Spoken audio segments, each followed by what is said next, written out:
Thank you. Members, please welcome Reverend Mike Elliott, who will be saying prayers for this evening.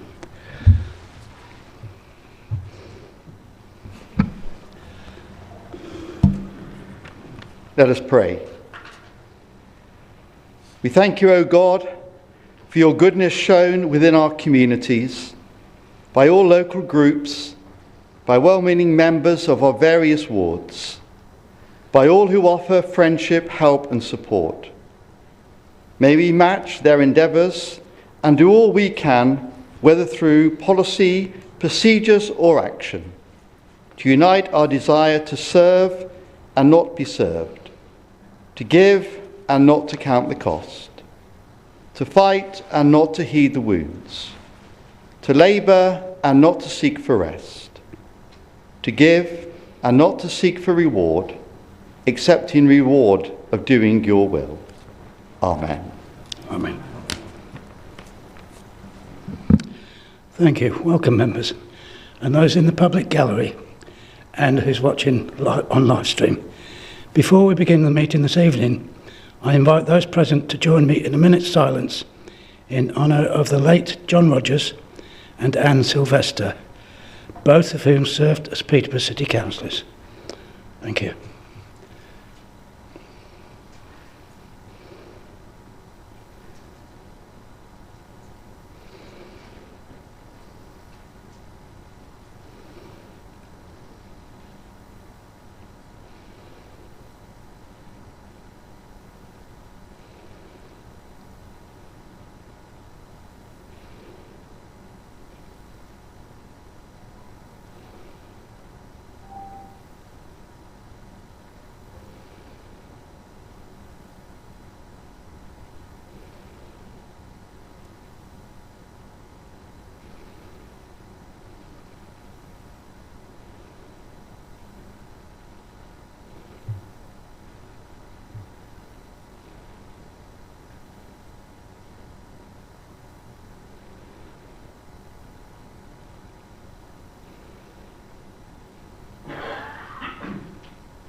Thank you, and please be seated. I will now hand over to Rachel as Head of Constitutional Services to go through some housekeeping points. Thank you, Mr. Mayor, and through you. In order to conduct this meeting in a safe manner, we ask that all attendees remain seated except for comfort breaks and that social distancing is maintained as much as possible. The Mayor has confirmed the requirements to stand when speaking have been lifted for this meeting. As you know, face masks are not mandatory in council meetings, and therefore it is up to you individually if you wish to remove them when you are seated. In the event of an evacuation, the emergency exit situated at the end of the engine shed, please ensure that you follow the council staff to evacuate the building. As per normal rules, if you wish to speak, please ensure that you raise your hand and you'll be invited to address the meeting. All votes will be taken via a show of hands unless a recorded vote is requested, which will be taken in the normal way. As per previous meetings, you have your for, against and abstains on your table. When we come to vote, please raise the correct document to make the vote counting easier for the team. I will take each for, against and abstain in turn. There's also the points of order document, which is the pink document. If you wish to raise a point, please raise the pink document and address the Mayor accordingly, stating which point you are raising. Finally, I would like to remind members that this meeting is being live streamed, so please make sure that when you speak, you are using your microphone. Thank you, Mr. Mayor. Right, agenda item 1. Are there any apologies for absence? Yes, Mr. Mayor, we have apologies from Councillor Jones, who's joining the meeting virtually, and Councillor Yergatini. Thank you. Item 2. Any declarations of interest from members this evening which are not already recorded separately on the individual register of interests?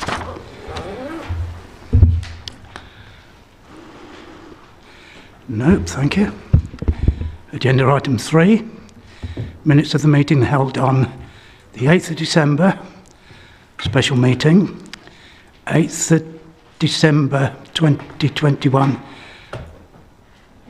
full council, and then 16th of December extraordinary meeting.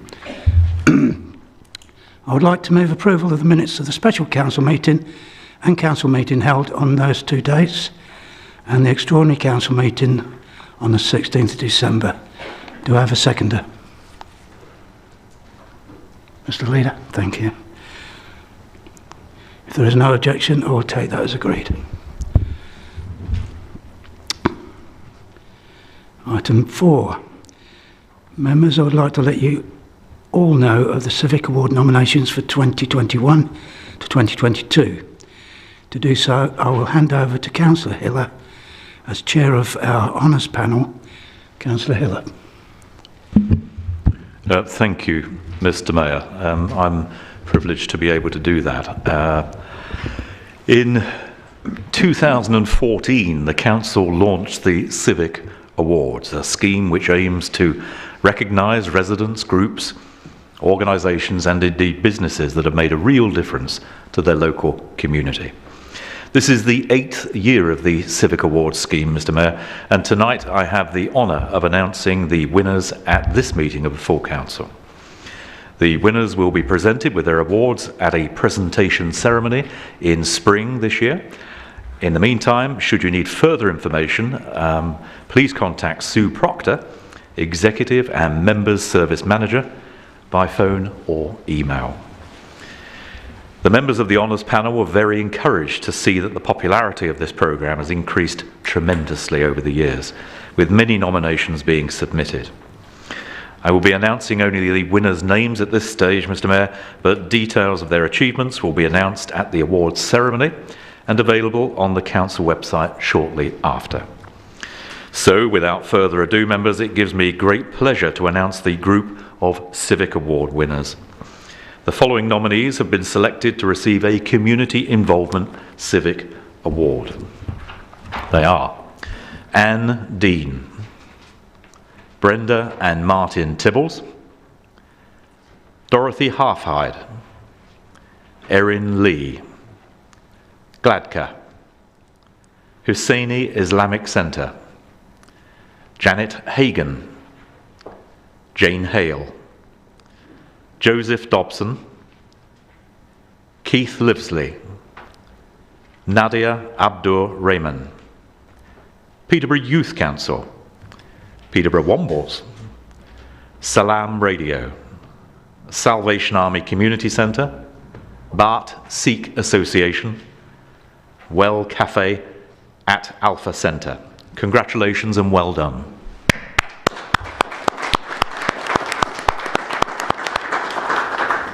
Thank you, members. The following nominees have been selected to achieve a Contribution to Art and Culture Award. David Cramp, Khalid Junvi, Paul Stainton. Congratulations and well done.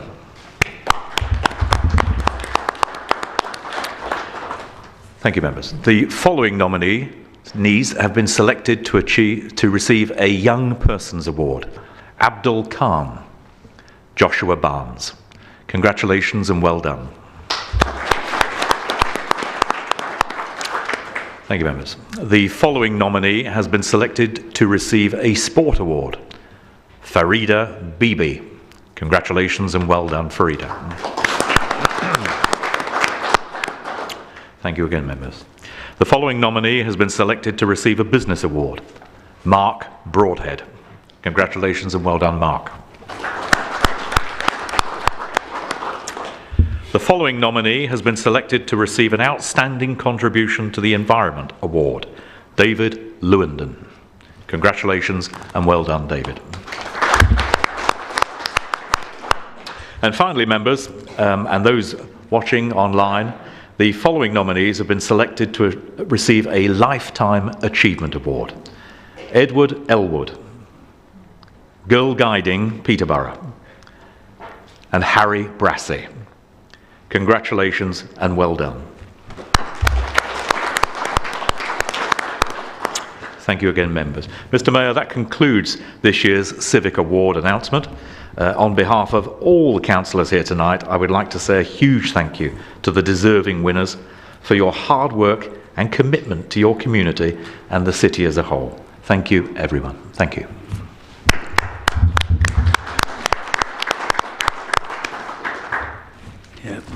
Congratulations and thank you from the Mayor's office. Councillor Fitzgerald, I understand that you have an announcement this evening for which I can extend speaking time to 10 minutes for you, if you so wish. Thank you. Thank you, Mr. Mayor. I'll be as brief as I possibly can. It's always great to start on a positive note to meetings. We'll see where it goes from here on in, though. But also tinged with a little sadness that tonight we're going to say goodbye to Wendy Ogle-Wellborn, who makes her last appearance in the council chamber tonight in council. But she will be here tomorrow, by the way, just in case there are any trinkets that anybody wants to bring in. I'm sure she'll appreciate them. She will be here tomorrow. But what can you say about Wendy Ogle-Wellborn? Well, that's not been said already in most pubs around the town, that they'll miss her laugh, because she went into a competition with Jimmy Carr and I think she won for the most remarkable laugh going around the city. It is unmistakable. We'll also miss her love of, or should I say obsession with, pink things. So if you've ever seen Wendy's car, it's pink. Her handbags are pink. Her nails are pink. Office stationery is pink. If she buys apples, they're pink ladies. And her favourite artist is who, you might guess? Pink. So she's got this obsession. But in all seriousness, this is Wendy's last full council meeting before her, my golly, can you believe it? She doesn't look old enough, she's retiring. And she is retiring, no matter what I've tried to persuade her to do. But everybody, and we say goodbye to Gillian, have stepped up to the mark in the last year and stayed on, which I've perhaps asked her that she might consider doing the same, but Rick, her husband, is adamant that she must go off to Scotland. So it will be a loss for the council to lose her many talents. So Wendy has achieved so much for Peterborough and will be very much missed by all members, our staff and many people throughout the mixed communities we have in the city. For those that don't know, I'll just give you a little bit of a potted history. Wendy's career began in 1987 when she had the idea that she could help troubled young people by using her acting skills, believe it or not. Yes, she's a very good actor. So to help them through and explore their difficulties, she joined Cambridgeshire County Council as a residential care worker before qualifying as a social worker and then moving on to become head of families and young people's service. During her time with the county council, Wendy developed a specialist fostering service for adolescents, later expanding it to provide support to parents who were struggling with their teenagers' behaviour to prevent them needing to enter the care system. In 2004, she joined Bedfordshire County Council and was both Head of Children's Commissioning and Assistant Director of Commissioning and Strategy. From a position in 2004 of one of the worst social care services in the country, it was rated good in the Joint Area Review in 2007 and continued to improve significantly until she left in 2009. Probably went downhill from that point, no doubt. I haven't checked. But I'm sure she did a very important role there, and I hope they maintained that good work she sowed. She then went on to join Essex County Council in April 2009 as Director of Commissioning. Building on the work she did in Bedfordshire, she contributed to taking Essex from a failing safeguarding service to one that was adequate and improving. Then in 2012 she moved here to Peterborough as Assistant Director for Strategic Commissioning and Prevention, and a year later became Director of Communities. And I'm proud to say I was part of that appointment process at the time. In March 2015, Wendy was promoted to Corporate Director, People and Communities, prior to become Executive Director, People and Communities for both Peterborough and Cambridgeshire Councils in 2017. In recent years, she's been Deputy Chief Executive of our council also. Over time, Wendy appointed a great team of people to support her, and many have developed strategies, systems and services that improve the lives of children, young people and families, whilst ensuring we are getting the best value for money. There are too many achievements for me to mention, but I will tell you of just a few. She joined our council when there was much room for improvement in children's services and was fundamental in the rapid improvement in this department, which saw it rated good by Ofsted in 2018, and I remember the dark days before that. She led the development of our innovative early help system, which is both highly effective in terms of outcomes for children, whilst being very good value for money as well. She's led the development and delivery of the Best Start in Life strategy, resulting in reduced waiting times and increases in integrated preventative services across health and community system. She's also driven out our transformation programme in adult services, increasing use of assistive technology equipment, greater focus on re-ablement, resulting in reduced delayed transfers of care and fewer people in care homes, and should be applauded for those things. Her leadership throughout the pandemic, along with the team, has been exemplary, steering the council, ourselves as members and partners, through some incredibly challenging situations. This included supporting care homes through COVID outbreaks, sourcing additional bed and domiciliary care capacity, and supporting providers with the social care vaccination programme. She also led the development of our multi-agency hub to provide practical support to those self-isolating, clinically vulnerable, facing financial hardship and emotional and mental health challenges.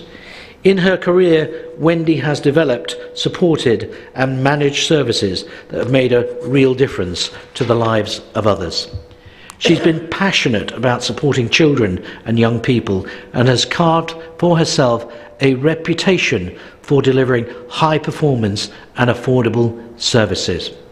If you ask anybody in the health and care sector, they will not have a bad word to say about Wendy. She is, at best, the most consummate professional you could ever hope to work with. That's what they would tell you. She's gone above and beyond. She's been a great servant of the city, and I'm sure that everyone in this chamber this evening will join me in paying tribute and giving thanks to what she's achieved in a career spanning 35 years. So Wendy, from me and everybody in this chamber, I wish you every happiness in your retirement, and we all can't wait for the invite to your estate in Scotland. Thank you very much.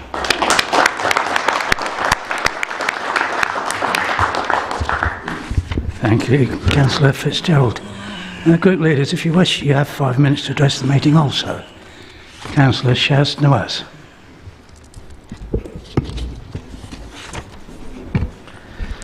Thank you, Mr. Mayor, and Councillor Fitzgerald has extensively pretty much covered most of the things that one could say about Wendy. But as I walked into this council meeting today, the first thing Wendy said to me was, "You look rough." No, the first thing she said to me was, "Laughter cures everything," and I think that pretty much sums up Wendy. Whenever you speak to her, she'll always welcome you with a nice, lovely smile. And if you talk to her for more than 60 seconds, she'll always make you laugh. And I think that's a special gift that every human being should have. Above and beyond that, her personality is as elegant as her dress code, and she's always bright and is positive, enthusiastic. And if you ever speak to Wendy, or if you've ever had a meeting with her to talk about her brief and her portfolio, she understands that inside out and genuinely listens to any ideas you share with her. And of course, as somebody has more experience, sometimes you may feel you've seen it all, you know it all, but Wendy never gives you that impression. She's always very attentive and gives you the time of day. And on behalf of the Labour Group and all the councillors, Wendy, I wish you a very happy retirement. And thank you for your service.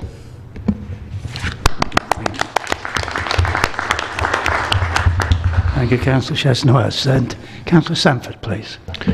Yes, thank you, Mr. Mayor. I don't always agree with what Councillor Fitzgerald says, but I can't really add to the lengthy exposition that he's given. I think I've probably had more contact with Wendy over the last month or so, when she's been sort of acting chief executive, than I had previously, but I've always found her, when I've come across her at group leaders meetings, or I've had to pass queries through to her, she's always answered things in a very good, humoured way, but also actually getting to the point and ensuring that I, as a councillor, have received a reply. And I was just thinking, what was the reason why probably I haven't had a great deal of contact with her previously? And I think it's probably being that when a group leader tends to contact somebody who's a director or a head of service, it tends to be because there's some significant problem. And I think it's been thanks to Wendy that, in the areas that she's been responsible for, children's services and adult social care, over the last 10 years or so when she's been in place. Obviously there's been problems, but the problems have been kept under control. And I think that's really important, because I think I've said this before, that if something goes wrong in the place directorate, it might mean that the grass doesn't get cut or the tree doesn't get pruned. But if something goes wrong seriously in adult social care and in children's services, it can lead to vulnerable adults or children suffering serious harm. And I certainly recall from the time I've been on the council, there have been times, when our children's services particularly have been under a real crisis, in a real crisis situation.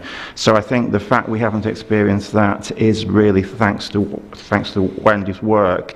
So I think all I can do really is to wish her a happy retirement. Thank you.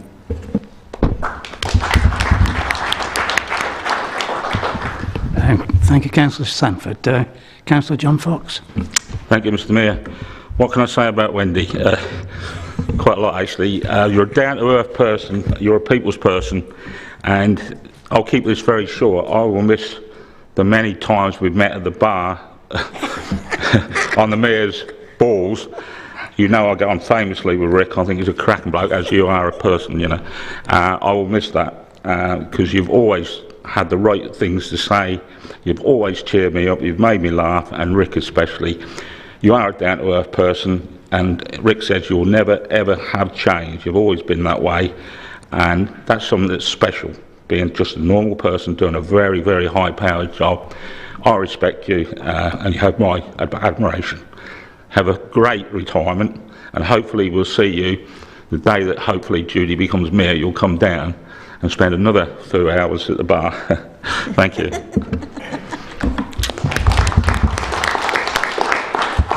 Thank you, Councillor Fox. And Councillor Howell, please. Thank you, Mr. Mayor, and thank you, Wendy, just for being you and for being here. You've been great support to me personally when I was all on my own, and now we are three. Thank you so much for the support you've given to us ward councillors and every ward councillor here and who's been here previously. And thank you also for being, and we're losing them, these strong female role models, so important to us, so important to know that women play their part in the council chamber and also in the council. So thank you for being that.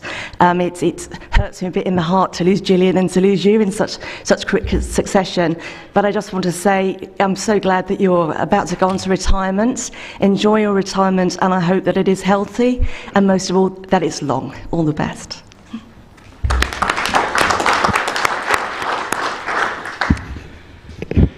Thank you, and I'm going to hand over to Wendy in a moment if I may, because she'd like to finish off with a few words, please. But Wendy, personally, thank you for your service. I've found that if ever I had a problem or an answer that I required and there weren't any officers present, you could always step in. You're the font of all knowledge and information for children's services and adult social care, and thank you for that. And obviously if you didn't know the answer, you got back the following day with it for me. Thank you so much, and over to Wendy, please. Thank you. I don't have a prepared speech. I have to say I've had the best time working in this city, and that has been with you as councillors, all of the council staff and all of the partners. And there's something for me that's very, and I think it said it tonight by what you said, there's something very special and unique about Peterborough, and it's the people. And what I've always found, regardless of what the problems are, when the chips are down, all of us have pulled together. And I think that's very special, and I've worked in a number of councils and I haven't ever seen that. And I will miss the city. I'll have very fond memories, and I just want to wish you all the best for the work in Peterborough in the future. So thank you very much.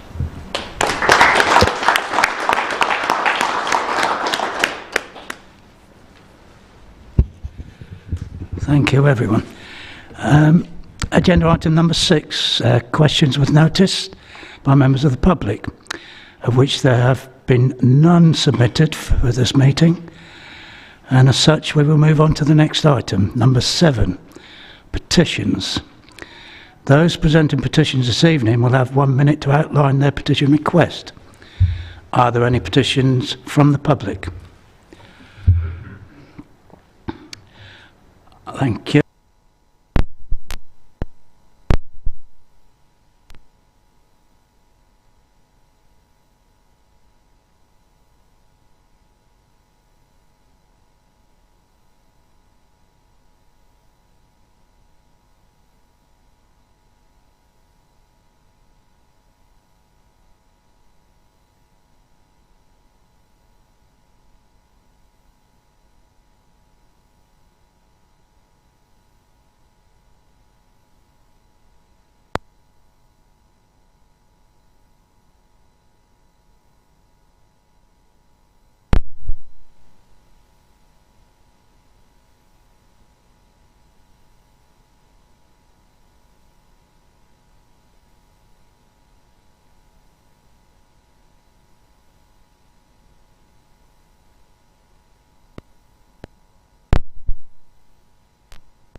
Okay.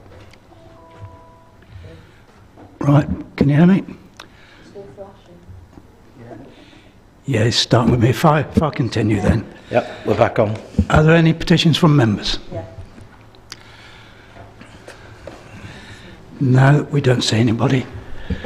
Excuse me if I move on, but please come up if you didn't get the message. So I'm moving on to agenda item 8. A, B and C, questions on notice. There have been 17 questions submitted by members this evening, and all have been published on the council website, will be taken as read. So we'll have the first one from Councillor Judy Fox and Councillor Steve Allen. Sorry, points of order from Councillor Murphy. Thank you, Mr. Mayor. In fact, there were 18 questions submitted. I've submitted a question that hasn't been published. I was wondering whether we could have a briefing on who determines whether questions get published or not. I understand it is now resulting in an investigation and there will be an outcome, but I just thought I'd better mention that. I don't know who determines whether questions get published or not. Thank you, Councillor Murphy. If you don't mind, we'll take that outside of this meeting and I'm going to continue. So question 1. Councillor Steve Allen, would you like to respond to Judy Fox's question relating to the Hodgson Centre in Warrington? Yes, indeed. Thank you, Mr. Mayor, and thank you, Councillor Judy Fox, for the question. The Hodgson Community Centre has been advertised previously as an opportunity through the Council's Community Asset Transfer Programme. However, the Council did not receive any viable bids to take on the management. I understand, however, that a group currently managing the centre are keen to strengthen their management committee and volunteer bank and continue to run this important community facility. More generally, work on the Community Asset Transfer Programme has paused pending the adoption of the Council's new asset management strategy. Thank you, Mr. Mayor. Thank you, Councillor Allen. And Councillor Judy Fox, do you have a supplementary? Thank you, Mr. Mayor. Yes, I do. Thank you, Councillor Allen, for your reply. I really appreciate it. A supplementary is, could you please reassure me that the ward councillors are kept up to date with what is happening with this centre, because we are getting a lot of residents asking us about this all of the time. So I appreciate if you could please. Thank you. Councillor Allen. I will answer in the affirmative. The Hodgkin Centre is a community group building, and I think that any change in the use or participation in the Hodgkin Centre will be kept abreast with the ward councillors. Thank you. Thank you so much. And question 2 from Councillor Harper. And again for Councillor Steve Allen. Could you respond to Councillor Harper's question in relation to the Key Theatre? Yes, indeed. Thank you, Mr. Mayor, and thank you, Councillor Harper. I just need to correct the first sentence of your question. The 325,000 this year is an erroneous figure. The in-year loss for the Key is £270,000, and the forecast losses at the Key Theatre of £300,000 were notified to officers at the end of November by the theatre operator City Culture Peterborough. Officers then worked with City Culture to understand and interpret the financial information provided, which was comprehensive. This determined the accuracy of the data and the importance of requesting an urgent decision to be made. As with any decision made by the executive, this decision required all necessary clearances by senior officers, including from our legal and corporate finance teams, prior to my giving it my consideration. Members will know that the urgency procedures and the call-in waiver are used in exceptional circumstances only, and only after the scrutiny chair and monitoring officer give their approval. City Culture Peterborough is a private limited company indeed, and the detailed financial data is their commercially sensitive data. However, moving on, members will now know that the Council has entered into an arrangement with the new theatre, Peterborough, to operate the theatre. I believe a great result to our city. Thank you, Mr. Mayor. Thank you. Councillor Harper, do you have a supplementary? Yes, I do. Thank you, Mr. Mayor. Thank you, Councillor Allen, for your response. It is great news that the theatre is to continue, certainly for the next 1 to 5 years, depending on how things progress.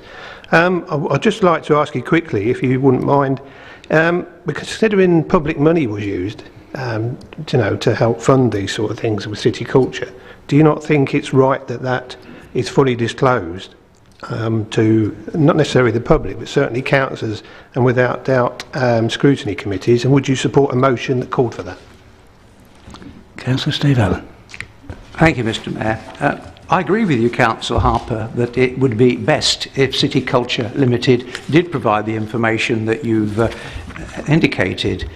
They are, however, a private limited company, and although we can ask them to reveal that information, we can't force them to do so. But of course, the accounts of City Culture will be revealed should the councillor wish to request that information. So I don't think there's any kind of desire to be oblique, but it's just not procedure for a private limited company to publish their figures unless required. Thank you. Question 3 from Councillor Moyo. Councillor Hill, could you respond to the question from Councillor Moyo in relation to VOI electric bikes? Yes, I'd be happy to, Mr. Mayor, and thank you for the opportunity, and I thank Councillor Moyo for the question. But like Councillor Moyo and other members, Mr. Mayor, I was very disappointed that acts of vandalism resulted in the temporary withdrawal of the e-bike service trials by VOI in the city. I know they were popular with many of our residents and visitors. This area is also within Councillor Simon's environment portfolio, and he's asked me to share with members tonight the good news that the e-bike scheme will be restarting soon, either late February or early March. Apparently the firm have developed and implemented hardware changes which should prevent a reoccurrence of the issues they suffered. On the prospect of expansion, Mr. Mayor, both Councillor Simons and I, and I'm sure many others, would like to see the facility well managed, complementary and operating in the wider city, and possibly those rural areas which are within commutable range of the city centre. With regard to e-scooters, Councillor Moyo questioned e-scooters. I have to say I'm less convinced and have so far resisted their trial in Peterborough due to concerns raised about accidents being reported, some quite serious, I understand, involving pedestrians. Unlike bikes, these motorised scooters would be somewhat an unfamiliar sight within our city, but we've asked our officers to monitor other areas where these vehicles are being used, and it may well be that we do a trial at some future date if the reports are acceptable. Thank you, Mr. Mayor. Thank you, Councillor Hiller, and my apologies to Voy if they're listening in, not knowing the pronunciation of their name. Councillor Moyo, do you have a supplementary question? I have no supplementary questions. Thank you, Mr. Mayor. Thank you. Question 4 from Councillor Skipstead, and this is for Councillor Steve Allen, if he wouldn't mind responding to Councillor Skipstead's question in relation to the Key Theatre. Thank you, Mr. Mayor, and indeed thank you, Councillor Skipstead, for your question. The urgent decision taken to propose closure of the Key Theatre was based on information provided to the Council by the operator, City Culture Peterborough. The decision was based solely on the scale of financial losses the operator was forecasting, at least £300,000 for the year 22-23. Of course, we have no reason to doubt the figures provided by that company. The theatre, as with many parts of society, has been severely affected by the pandemic, meaning there hasn't been a typical operating period since before our contract with Vivacity came to an end. This made the job of determining the true operating costs for the Quay a real challenge. However, as soon as City Culture were able to confirm the position, it was appropriate that we acted hastily, or quickly I think is probably a better word, so as to avoid further losses. The nature of the theatre management and the need to book acts and shows many months in advance meant that we needed to act swiftly. In relation to Warrington Leisure Centre, with a separate operator of course being Peterborough Limited, they requested the temporary closure because of severe staff shortages across leisure services. And I think many people have short memories when it comes to the real challenges that we are encountering coming out of COVID. The staff situation was impacting the safety and reliability of all sites, and we needed to stabilise that position so as to avoid membership losses. It was important to do this from the start of January, the point at which the gym membership peak and new deals and offers are made available. As with any request to use urgency procedures or waive call-ins, the arrangement of the scrutiny chair was obtained along with the approval of the monitoring officer. Members will know, of course, that we have now saved the future of the Quay Theatre for the forthcoming 1 to 5 years with a deal with a new theatre, and I'm sure you'll agree it's a great outcome for our city. Thank you. Councillor Skipstead, do you have a supplementary? Yeah, thank you, Mr. Mayor. Yes, I do have a supplementary question. Thank you for your response, Councillor Allen. I just want to ask, with regard to the Quay Theatre, despite the fact there is now a new and temporary deal with the new theatre, I believe the hasty decision to close the Quay Theatre on the 16th of December still, in my mind, shows a clear lack of democracy, not least to the people of Peterborough, many of whom have been financially supporting the Quay Theatre. Was the public feeling and involvement not taken into account, given that we are, in fact, aspiring to be a city of culture and about to open a new university? Thank you. Councillor Steve Allen. Thank you, Mr. Mayor, and indeed thank you, Councillor Skipstead. I agree that on the surface it looks as though the decision was hasty, but that was not the case. Because of the need to bring in phase 1 of the budget and to comply with HR rules, what we had to say was that the theatre closure was possible and perhaps temporary, based on those requirements. All the time, conversations and negotiations were taking part with other operators with a view to the continuance of programming at the quay. Unfortunately, time was not on our side, and I think I made it clear in any conversation or indeed broadcast or interview that the quay building was still there. We wanted the quay to remain open, and we'd use every endeavour to do so. And what we have done is achieved that. Unfortunately, the little bit of muddiness with the need to make the announcement to comply was perhaps unfortunate, but unavoidable. Thank you, Councillor Allen. And question 5 comes from Councillor Andrew Bond. Councillor Steve Allen, could you respond to the questions from him in relation to Warrington Leisure Centre? Thank you, Mr. Mayor. Quay and Warrington Leisure Centre, very sensitive issues, as proven by the amount of questions tonight, and rightly so.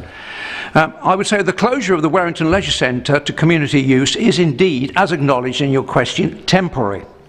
The leisure industry is facing severe shortage of qualified staff, including duty managers, gym staff and lifeguards, and this was impacting services locally, making them unreliable and difficult to manage. Our operator, Vivacity, Peterborough Limited, is working hard to recruit and train new staff so that the centre can reopen as quickly as possible. It's worth noting that school use of the centre is unaffected by this temporary closure, and importantly, following representations and negotiations that we have put in place, arrangements for some regular users with their own insurance will also continue to access the facilities. I believe you will agree this is a sensible and satisfactory outcome. Thank you. And Councillor Andrew Bond, do you have a supplementary? I do, Mr. Mayor. Thank you for the reply. I was just wondering, do we have a, you say they're training new staff and trying to recruit new staff. Do we have a timescale on how long this will be? I mean, 3 months, 6 months, a year? I know it's quite a difficult one to answer, but... Councillor Steve Allen. Without being facetious, I don't have a crystal ball. I'm sure that they're recruiting to ensure that the centre opens within the period that's designated, which is by September, as I recall. So we can hope that they find the staff, but as I say, people after COVID have very short memories of the difficulties that lots of industries are facing in this country. But I'm sure every endeavour will be put in place to get that centre open again for the community. Thank you. And Councillor Steve Allen, you're having a busy night. Could you respond to the question from Councillor John Fox, question number 6, which again relates to Warrington Leisure Centre? Thank you, Mr. Mayor. As you say, a busy night. I hope my throat sticks with it. Although the question is directed to the leader, this issue falls within my portfolio, and accordingly I respond.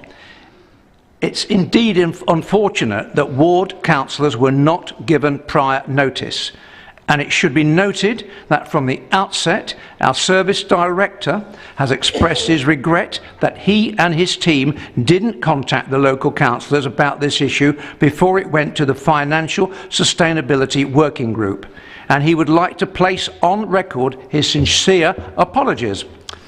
Whilst providing advance notice would not have affected the decision, I have absolute commitment from officers to engage as early as possible with local councillors on matters that affect their wards.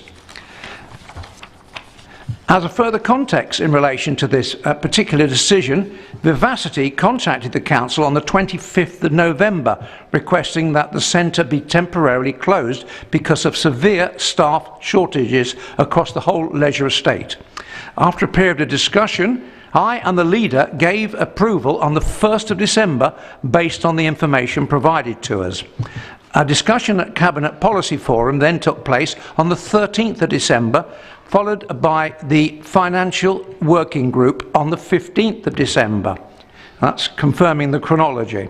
On a positive note, I'm now pleased to confirm that following valuable discussions with all affected parties, with the support of the Warrington councillors, Ken Simpson School and local community representatives, arrangements have been able to be put in place, allowing a small number of groups that are regular users of the centre and who have their own insurances in place to continue their usage during the closed period. I can also confirm that the centre will reopen to general community use at the earliest opportunity. I would remind leaders the commitment to an open door. Sorry, let's try again. I will reinforce the leaders' commitment to an open door policy and confirm that also applies to myself and other members of the Cabinet. This is an administration that places a high value on transparency and engagement with members across the Chamber. Thank you. Councillor John Fox, do you have a supplementary? I do indeed, Mr Mayor. As soon as we are aware of the full facts, I personally called a meeting with officers, the principal and staff of Ken Stimson School, the Vacity, ward councillors, Warrington Neighbourhood Council, and most important of all, the user groups, to try to find a solution to keep the centre running as best we could under the financial circumstances. I would like to place on record that after only 2 meetings, we now... hang on a minute, just a minute, it's gone funny. Need to get to your question, Councillor Just a minute. You've run out of time. Yeah, just a minute. That after only 2 meetings, we now seem to have user groups back using the facility thanks to help from all concerned. Our special thanks goes out to Ken Stimson School. Please? Sorry? Can I have your question, please? The question's... It's there. I'm coming. It's there. Our special thanks goes out to the principal of Ken Stimson School and his staff for their community-minded spirit in helping to find a positive but not ideal solution to the situation. Councillor Fox, I must stop you there, please. Sorry? Councillor Allen, did you hear a question that you can answer? He's got one. It's coming. Can I have it now, please? Yeah, it's completely put it out. But yeah, okay. In Warrington, that will include. You would like to. Well, the question is simply: will you guarantee us that you will fully consult with us in the future so this doesn't happen again? We have a solution, and I'll go back to what I was saying then. No, thank you, Councillor Fox. Councillor Allen, please. I understand the gist of your question, Councillor Fox, and I can understand your concern about lack of information, and I've already addressed that issue in a previous answer. We commit, and the officers commit, to make councillors every ward across the Chamber aware of any decisions that are being made. Yep, thank you very much. Question 7, Councillor Shaz-Nawaz. Councillor Coles, would you like to respond to the question from Councillor Shaz-Nawaz in relation to Grant Thornton Savings? Thank you, Mr Mayor, and yes, thank you, Councillor Nawaz, for your question, or your 4-parter, dare I say. Your first part, which is asking about how much was spent, the total spend was £2,539,888 and 61p plus VAT. The second question about savings and improvements, £25.8 million of potential savings were identified through the Financial Improvement Programme by officers and Grant Thornton working together.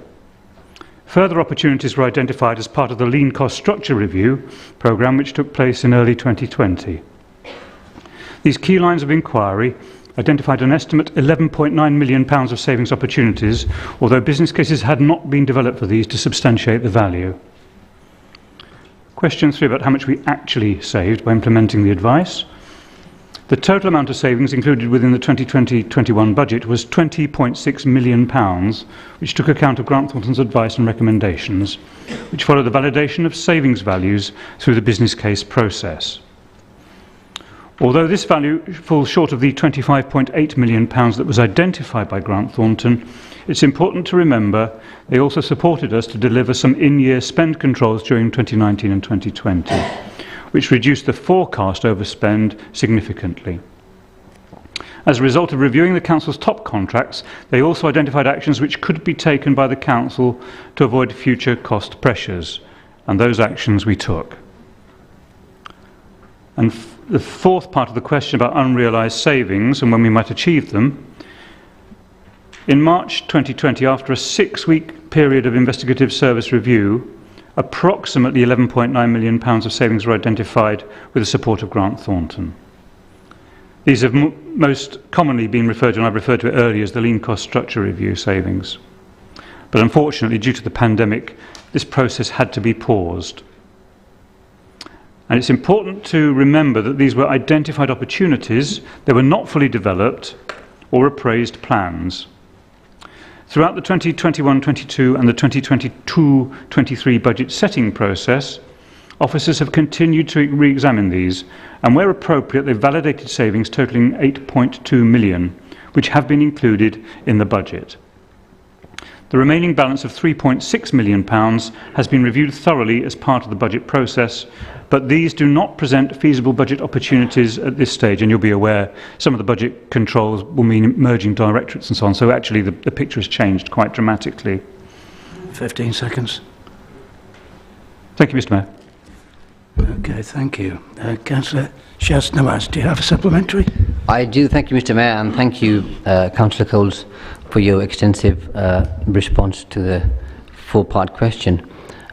As you've highlighted, there are still some possible identifiable savings in the future.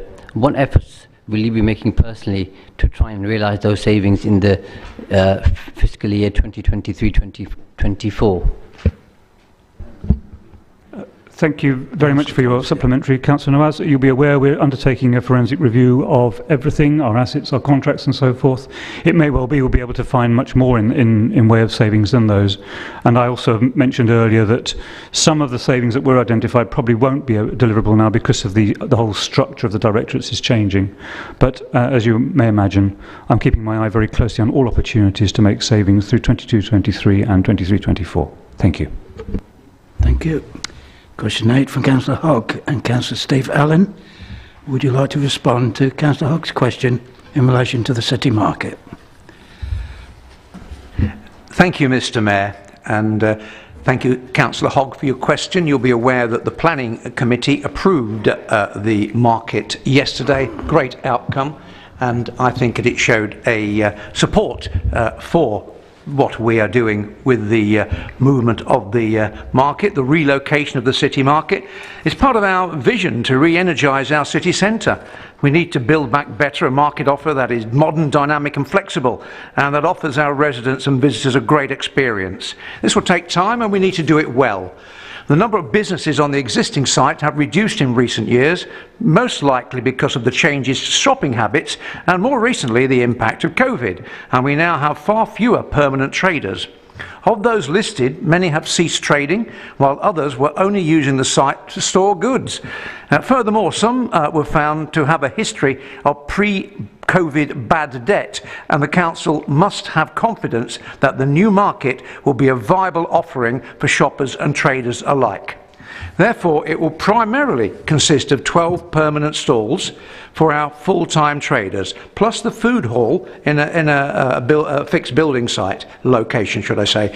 But we'll also have the ability to expand and contract this pop-up, the stall using pop-up, this market providing pop-up stalls to allow for seasonal demand, artisan and occasional markets and so on. Our expectation is that we will provide a more attractive flexibility for the modern trader, many of whom will benefit from occasional market offerings. Returning to our vision, we would very much like to see a large and successful market grow in our city, and we are making plans to increase the number of fixed stalls over the coming years if a demand is identified, subject of course to planning permissions. Thank you, Mr. Mayor. Thank you. And Councillor Hogg, do you have a supplementary? I do. It's my understanding that these 12 stalls will actually only be occupied by 4 traders from the existing market. So some will be taking multiple units, as it were, so that they go like for like from the current market. So essentially, what we're in a situation where our city market has been devastated down to a point of only having 4 traders going forward. And above that, then something that they are particularly... Can we have your question, please? Yeah, I'm just leading to that. So without too much more preamble, you're out of time. Okay. So the question is that they're very concerned about the fact that the market rents are going to be trebled over a 4-year period, some of whom are on a lower rent. Is your question, please?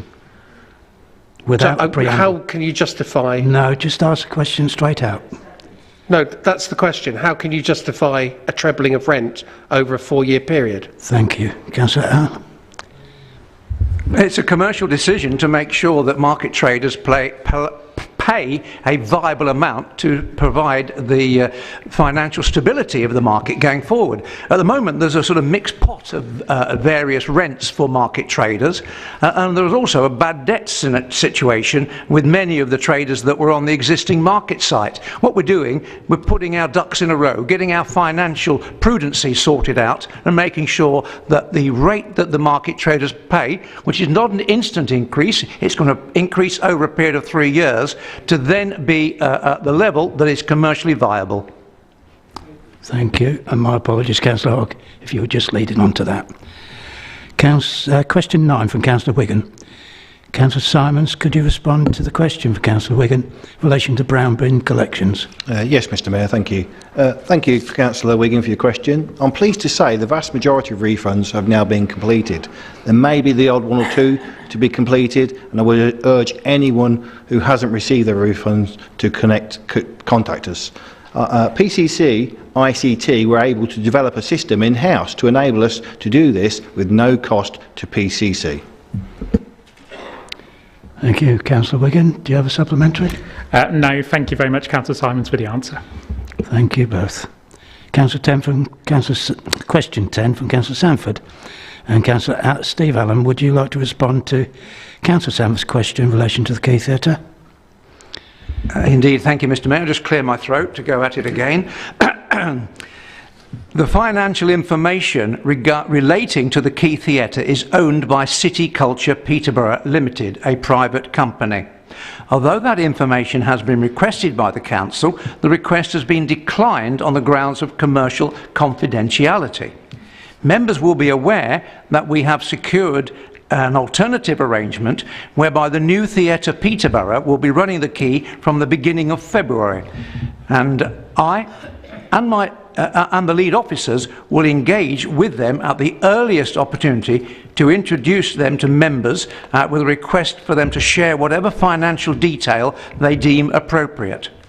The audited accounts for City Culture Peterborough are also available for members to review. If this is of interest, please do let me know. Thank you. Councillor Sanford, do you have a supplementary? Yes, I do, Mr Mayor. The information was requested on the 4th of January, and I understand the Service Director wrote to City Culture. It's now 26th of January, and members of the committee haven't been advised about the outcome which is given us.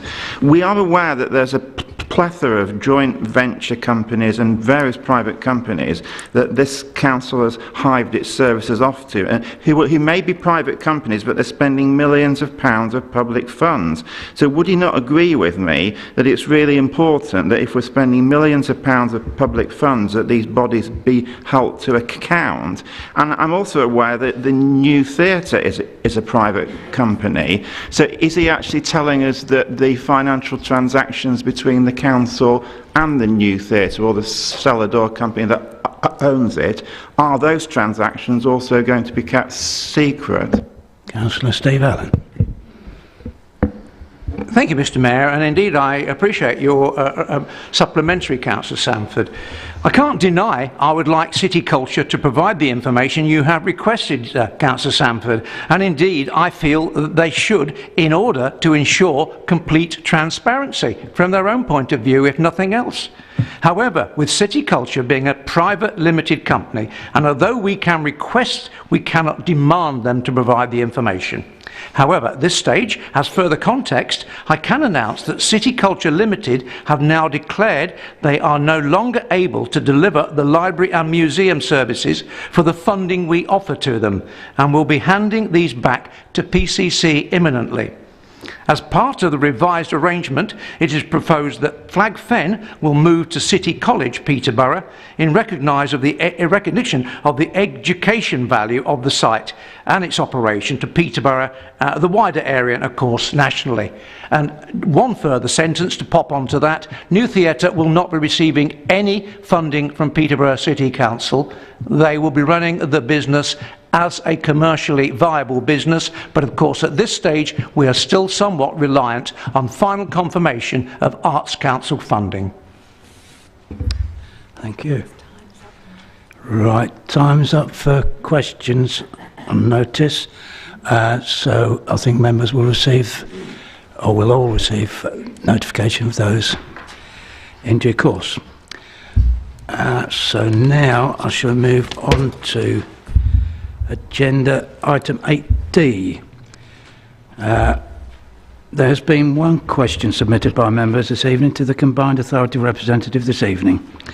Councillor Fitzgerald, would you like to respond to the question from Councillor Sanford in relation to the local transport and connectivity plan?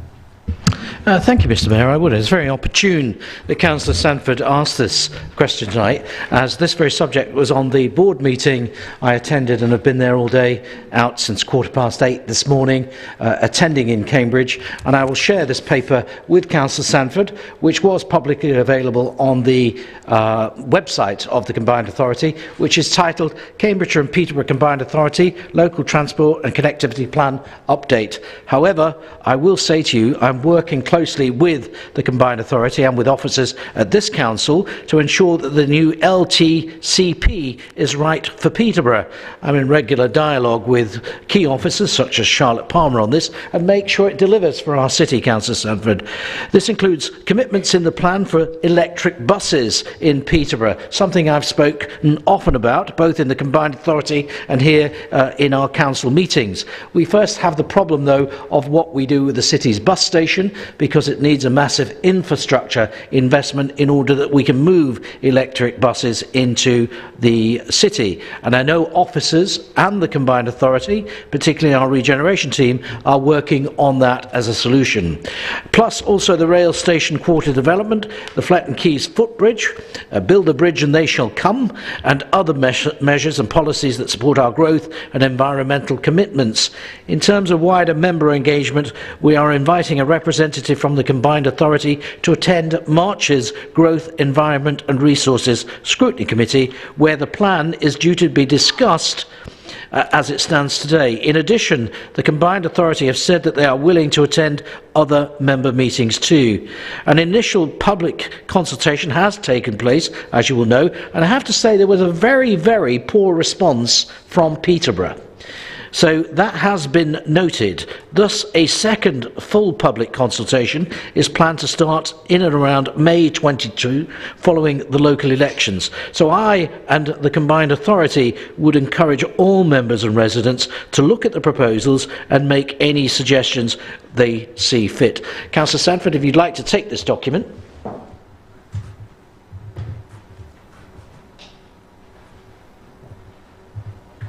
That, Mr Mayor, will give Councillor Sanford and others, if they want to check the Combined Authority's website, the latest picture on where we are with the question on the LCTP. Councillor Sanford, supplementary? Yes, thank you, Mr Mayor. I will certainly read it myself, but I don't really have the capacity to show the document to the entire population of Peterborough. I think one of the things that gives me concern is that there has thus far been no discussion within Peterborough City Council about the transport and connectivity plan, whereas we know the Combined Authority has already carried out one consultation, and it's not going on to the agenda for our scrutiny committee for a 2-month period. So I'm really pleased that we're actually going to have some consultation and involvement. But wouldn't he agree with me that it's regrettable that our scrutiny committee and our councillors couldn't have been involved at an earlier stage of the consultation? Councillor Fitzgerald. I think, Councillor Sanford, that's unfair to say there has been no engagement, and I've just said that actually it's on the March scrutiny. What's taking the time in this is quite a detailed and complex piece of work, and members of the Combined Authority today expressed their frustration about how long it's actually taking to do this. And I would lay the blame at the Labour Mayor of the Combined Authority and his basically slowness in bringing this together. But let me quote for you what Charlotte Palmer says about the LCTP. We have been well engaged by the CPC CPC officers. As part of this update, we have drafted the Peterborough section to update all the schemes we want to deliver. This is a mixture of growth schemes, parkway enhancements that will have walking and cycling commitments, walking and cycling schemes including Fletton Quays footbridge, the regeneration areas including the station quarter, walking and cycling schemes, and indeed electric buses. In terms of delaying and extending the main consultation, we are supportive of this as it will allow more time for wider member engagement, including scrutiny in March and the next climate change working group that CPC officers have said they're happy to attend.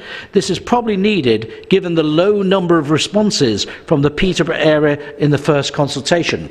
So, Councillor Sanford, yes, you can share it with all. The Council here and our comms team will do their very best to promote this, and there is a comms team at the CPCA. You can share through social media, you can share through any other number of outlets. So I would suggest all members, if they have an interest in transport, and I know you do, Councillor Sanford particularly, that that's what they do. There is time to do this, and it will be beyond the local elections now, because it won't be completed before PERDA kicks in. So overall, to say that we've not been engaged is not entirely true, but perhaps member engagement could have happened a little quicker. Thank you very much.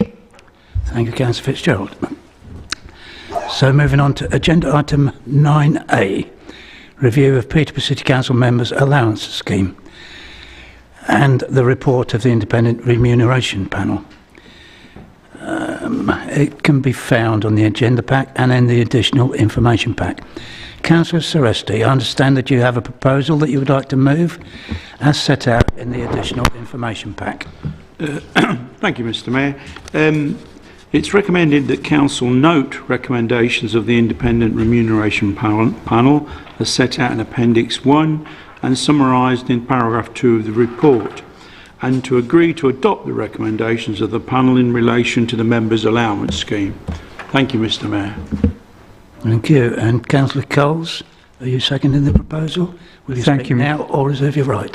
Thank you, Mr. Mayor. Yes, I second the proposal and reserve my right to speak. Thank you. Can I call on any other speakers?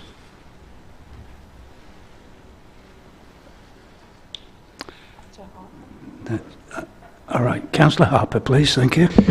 Yes, thank you, Mr. Mayor. I'd like to start by thanking the Independent Remuneration Panel for the report and that we're going to consider, or we are considering tonight, and Councillor Seresti for his suggested decision. However, personally, when I consider the financial position of this council, and adding in the fact that many families in our city are struggling already to pay their bills, and are likely to struggle more with the hike in the utility bills that's forecast probably in the region of 50% later on this year. For that reason, I personally simply cannot support accepting the suggested increase. And if this is agreed tonight, I will immediately instruct officers that I would... And the fact that this report is over a year old, and things have moved on quite substantially in terms of the financial position of the council, and I think it would be prudent, really, to kind of put things back to the panel to look at things in the light of the financial situation of the council. I know we have a motion coming forward from the Labour group on this, but one of the other things that I wanted to sort of point out was the fact that only recently we voted to put 2 independent members onto the audit committee, and the remuneration for that was £1,500 each, and that one of the members of the one of those independent members would chair that committee, and they would get an extra premium of another £1,500. So I do have to ask, why is it that we are, paying our committee chairs quite so much in special responsibility allowances, when we feel that an independent member who is professionally qualified in financial terms for the audit committee is only worth £1,500 as an extra remuneration for chairing the committee. And I think that needs to be pointed out to this panel, and they need to make a consideration with that borne in mind. And that wasn't something that was apparent at the time that they made this report.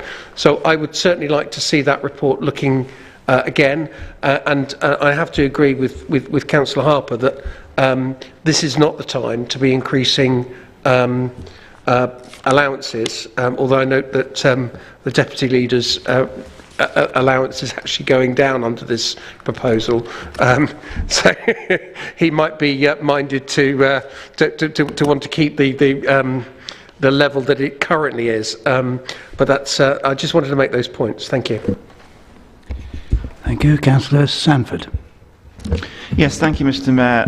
The issue of members' allowances is one that brings out what I call in councillors the hair shirt mentality. I've been in this place, or more accurately in the slightly older place just north of the Neen, for around about 25 years, and in that time I've seen quite a number of members' allowances reports. Sometimes they've been rejected because councillors feel they increased the allowances too much, sometimes they've been amended, and sometimes, as happened last year, they've actually been deferred. There's always a reason put forward for that. Council budgets are always under pressure.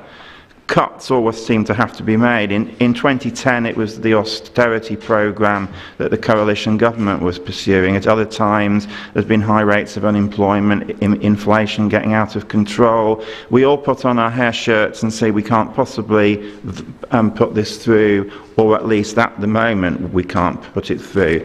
Now, I do agree with what Councillor Hogg is saying, that we are in exceptional financial circumstances, and there is a case for referring it back to the panel. But the legal advice that we've had is that we aren't able to actually do that.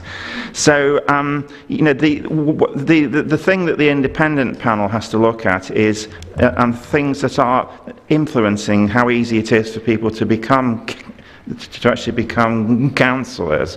They recommend a level of basic allowance that means that people on lower incomes can afford to take the loss of earnings that becoming a councillor can entail. The problem that we have is what happened in 2016 when we keep on deferring it.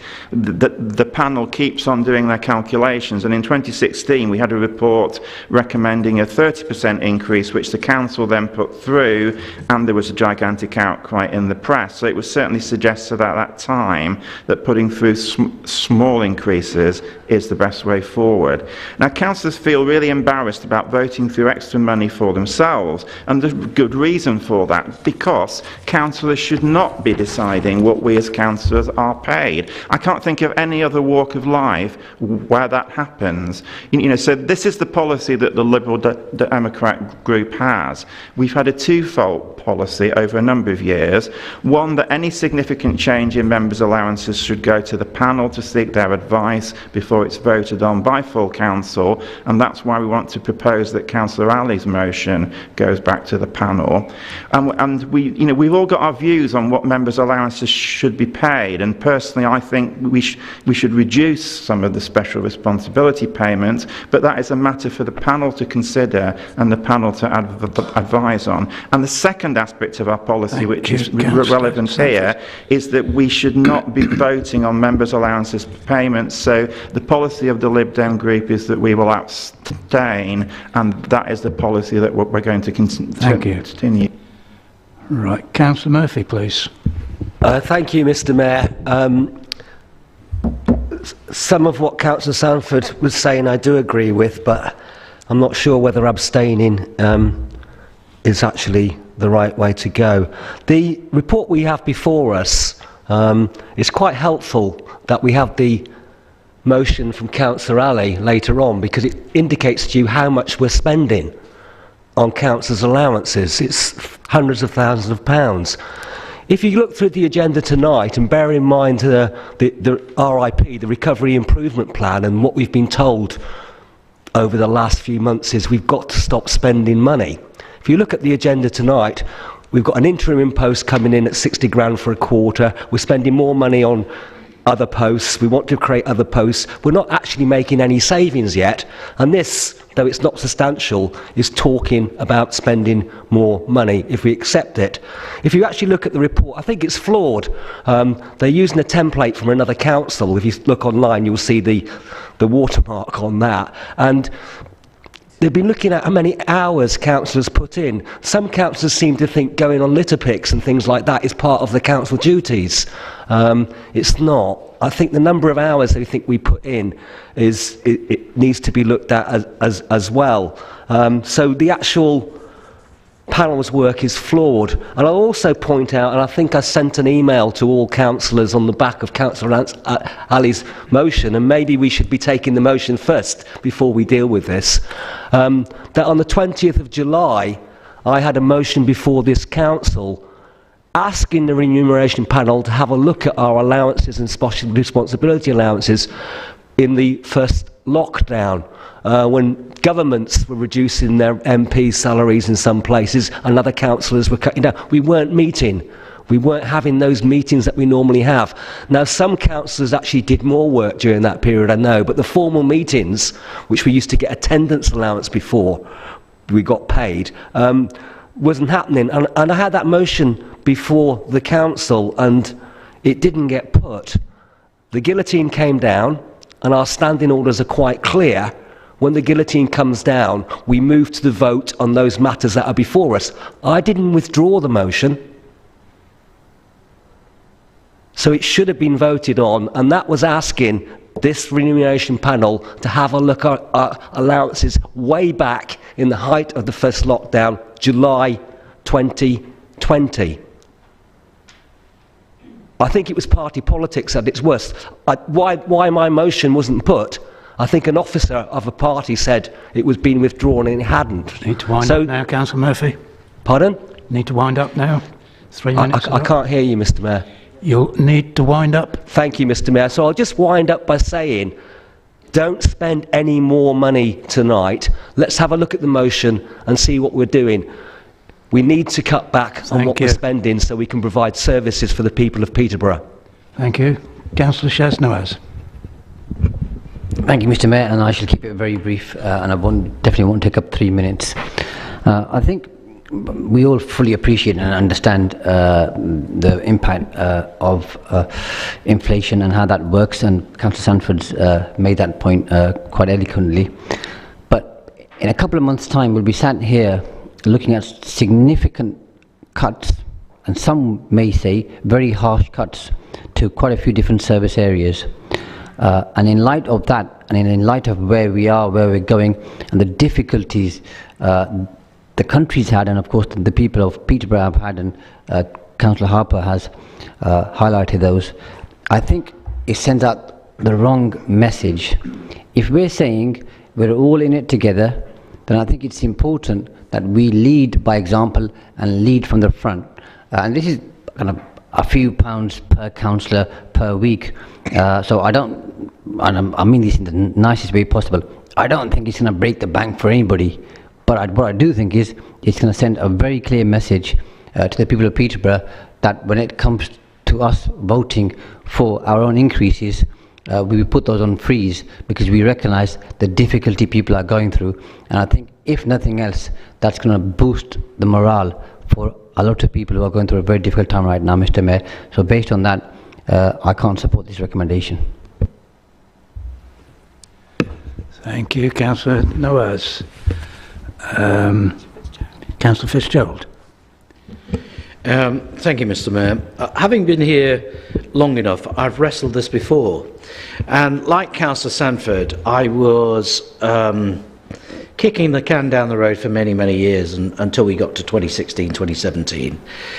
And I said at the time, we're never going to do this again. I'm never going to do this again, because it just causes so much grief.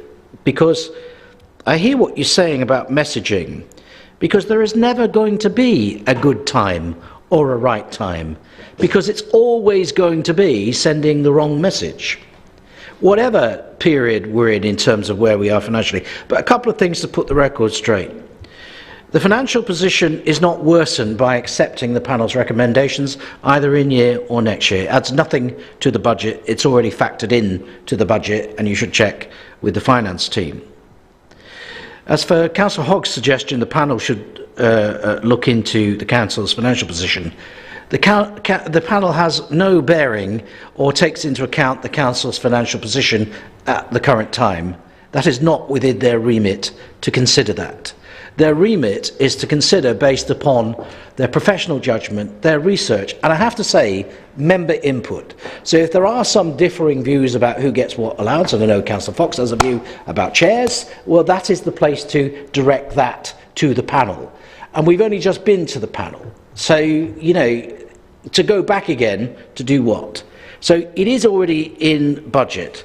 So on your point about audit, members, Councillor Hogg, those allowances are determined externally by the Department of Housing, Levelling Up and Communities, not our panel. So those fees are set by them.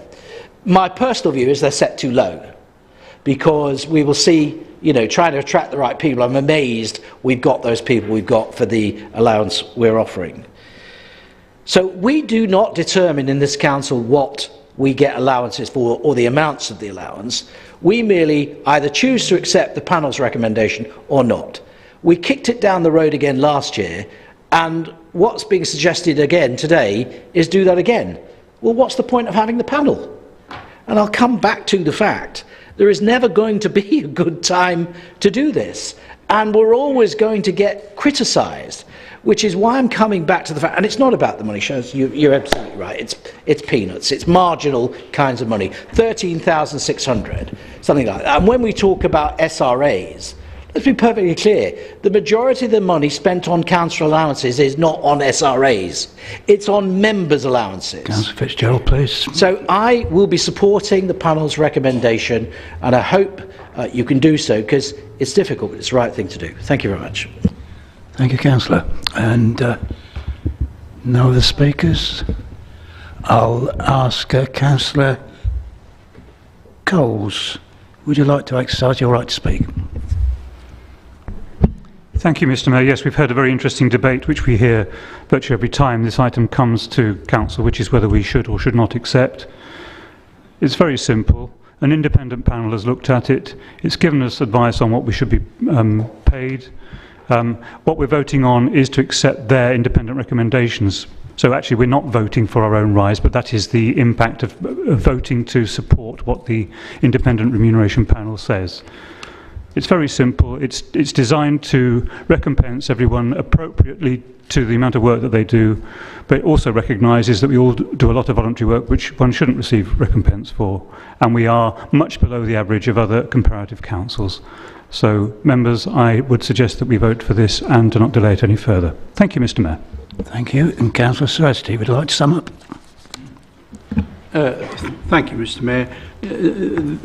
These decisions are always very, very difficult, and as Councillor Fitzgerald has already said, there is never a good time to take this kind of decision. But as I have said many times in the past, you know, this is why we appoint an independent remuneration panel. And the whole idea of appointing the independent remuneration panel was so that somebody outside of the council, a group of people outside of the council, could make reasonable, sensible recommendations about what councillors should be receiving in lieu of the work that they do for our citizens, our electors and our city. I don't know what the right answer is, but again, this is the independent remuneration panel. It's already in the budget because our officers had already factored it in, and I would suggest to everybody that you vote with your conscience, and I'm going to vote in favour. You must do what you think is right. Right, thank you. So, excuse me, we will now move to the vote, and I'll hand over to Rachel. Thank you, Mr. Mayor. Councillors, we are now voting on the proposal from Councillor Threste to agree the recommendations of the IRP as set out in the additional information pack. All those in favour, please raise your green cards.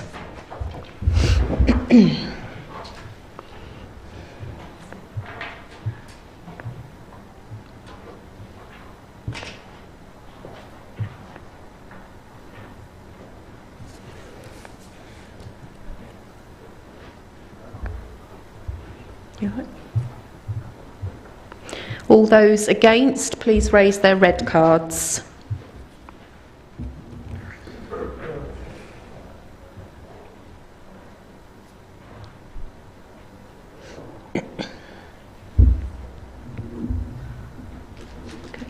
And all those abstaining, it's the yellow card, please.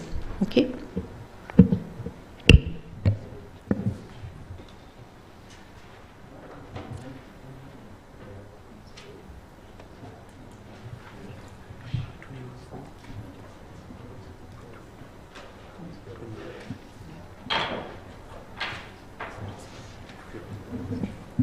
Okay, thank you. The results are 29 in favour, 21 against. There were 8 abstentions. Therefore, this is agreed. Thank you. Thank you, Rachel. So we're moving on to agenda item 9B in relation to the National Scheme of Auditor Appointments. Information on this can be found in the agenda pack. Councillor Over, would you therefore like to move the recommendation? Thank you, Mr. Mayor. I'd be delighted to move this recommendation, and I'd like the members to note and agree to it. First of all, the public sector order appointments, that's if you're wondering what the PSAA actually stands for, is an invitation to opt in to a national scheme for auditor appointments, in this case the City Council. Since 2017, Ernst & Young have been the external auditors. We need to accept the public sector audit appointments by March 2022, if in fact we are going to go with that scheme. And we need full council approval to do so.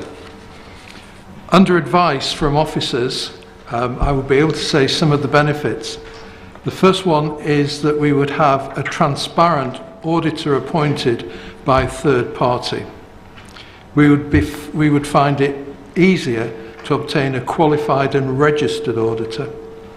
And some auditors will be involved with other bodies, perhaps other council committees, if these committees are working in similar areas. Another benefit will be to have access to specialist teams, something that has been rather limited in the past. We would also be able to have a tight rein on costs and minimise them, and we would be able to get the orders to work with other stakeholders. So those are the benefits put forward for the Council to adopt the national scheme.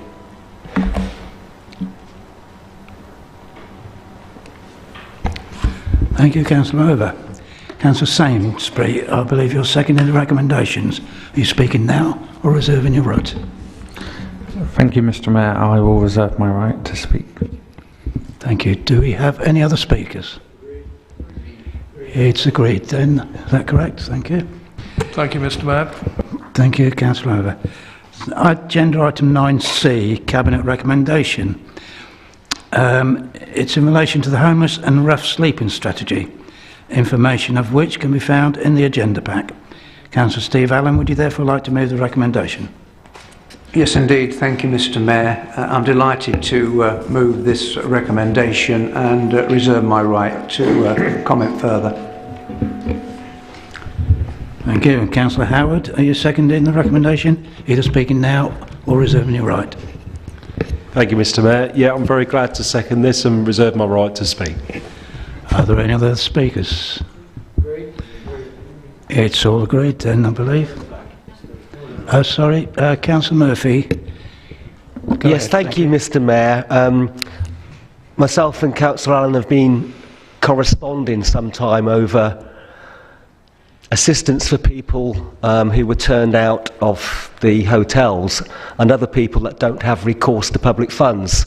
And there was a specific fund that I was asking you to look into. I've now researched it, and it explicitly says that that fund can be used for people that don't have recourse to public funds. So there is a fund currently available whereby we can help people we thought we couldn't help, and the officers thought we couldn't help. So can I ask that the policies and practices be revised accordingly as soon as possible? Thank you.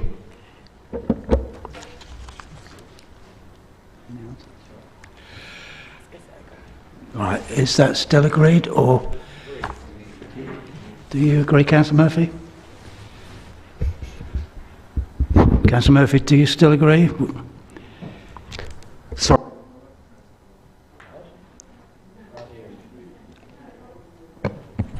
Do you agree, Councillor Murphy? I was just asking for the strategy to be updated in the light of that information. And I think I'm getting the assurance from the Cabinet members, so yeah, it's I've had a signal from Councillor Allen, and he'll follow this up for you. Thank you very much, Mr. Mayor. You've got good eyesight. So that's agreed. Thank you very much. Right. Agenda item 9D, Cabinet recommendation again. The Budget Control Report, November 2021. It's in relation to the capital environments. Information on this can be found in the agenda pack. Councillor Coles, would you therefore like to move the recommendation? Thank you, Mr. Mayor. Yes, I present to Council tonight the Cabinet's Budget Control Report for November 2021. And as part of the report, I ask that Council approve 2 capital budget environments contained in Appendix 1, which is attached. These include A, the update of the Clare Lodge bid, and B, the A1260 Nen Parkway Junction 15 improvements. Members will have noted in the appendix that both of these environments are funded 100% from grants, and as a result, the Council does not have to find additional funding through borrowing. Both meet the current restrictions set out in the Council's moratorium of capital spend, obviously except in cases where we're legally obliged to provide funding, or in these cases where all the expenditure will be found from third-party funding. Thank you, Mr. Mayor. Thank you. Councillor Fitzgerald, are you seconding the recommendation? Yes, I am, Mr. Mayor. Thank you very much, and I'll reserve my right to speak, but hopefully we won't need to. Can I call upon any other speakers? Councillor Hogg. Maybe not so much of a speech and maybe more really a question.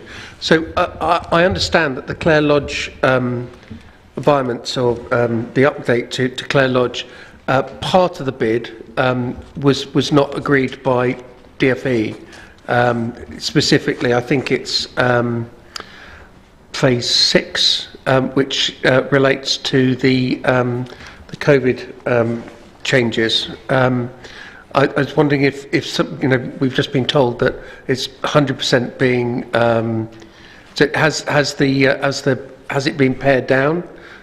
So that only the bid that we got from DFE has been is going forward, and the bit that wasn't agreed by DFE has now fallen away, or are we continuing with the full programme? Do we have any other speakers? No. So, Councillor Fitzgerald, would you like to take up your right to speak? If there is no further question or debate, Mr. Mayor, I won't hold things up, and I don't need to say anything further. Thank you very much. Thank you. And Councillor Coles, could you sum up? Thank you, Mr. Mayor. And just to clarify, 7 of the 8 projects, where if you look at Appendix 1, it will show, quite rightly you mentioned that one of them is missing. The 7 out of the 8 have been fully funded, and that's what we're voting on tonight. I will pursue further that COVID issue, but as you may be aware, that is a fundamental issue about ongoing viability of Clare Lodge. Thank you, Mr. Mayor. Thank you. Is that agreed then? Agreed. Thank you. We'll move on to agenda item 9E, which is in relation to the Independent Improvement and Assurance Panel, and information can be found in the agenda pack. Councillor Fitzgerald, over to you to move the recommendation. Thank you, Mr Mayor, and I have great pleasure in presenting what is the first of many reports to come before this Council from our Independent Improvement and Assurance Panel. The members will remember that we agreed the panel's remit and the terms of reference back in December, and I hope as many people will come tomorrow and attend the all-party policy where we have members of the panel coming to talk to all members so that you are involved in the process, and those that can't join will be joining online, or indeed if members can't attend either tomorrow. So I would put that the report before you is as noted, except that approve the amendment to the terms of reference you will note since our meeting of the panel to report to a council on a 6-monthly cycle. But other than that, Mr Mayor, I recommend this report, and I look forward to meeting the panel members virtually and in person tomorrow. And as I say, I would encourage as many members as possible to come and question and get themselves up to speed with the work of the panel. Thank you, Mr Mayor. Thank you, Councillor Fitzgerald. Then Councillor Steve Allen, I see you're seconding the recommendation. Are you speaking now or reserving your right to speak? Thank you, Mr Mayor. I second the motion and reserve my right. Thank you. Do we have any other speakers? It's agreed. Yep, thank you. Right. Agenda item... it says 1, but it is 10, isn't it? Questions on executive decisions made since the last meeting. These are detailed on pages 185 to 190 of your agenda pack. The leader will introduce this item, and any questions will be answered by the leader unless he refers them to another member. I remind councillors that they should ask questions on the decisions in the reports, and all questions should be relevant to that decision. Should I feel any preamble is unreasonably long, I instruct councillors to ask their questions immediately. Can members please note that once I've moved on, questions will not be accepted from previous pages. So, Councillor Fitzgerald, could you please introduce the item? Thank you, Mr Mayor. The papers are, as indeed, before you tonight, as you eloquently said, pages 185 to 190, and I have no more to say on the matter, Mr Mayor, for the time being. Thank you. So I shall open up by announcing page 185. And I have Councillor Day. Thank you, Mr Mayor. I commend the City for signing up to the Peterborough Climate Commitment, and I do have a question for the Cabinet Member to explain what this will mean for the City. Thank you very much. I believe Environment is under Councillor Simons, but I just heard you say Steve. So, who would you like an answer from, Councillor Day? Sorry, I meant Councillor Simons. I didn't mean Steve to say Simons, Steve. you mean? Right, okay. Sorry. Steve Simons, are you here?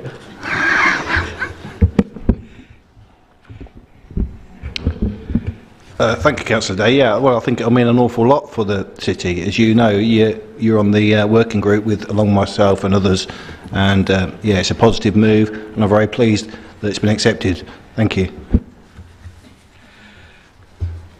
Any more on 185? No. 186? 186? Councillor Wiggins.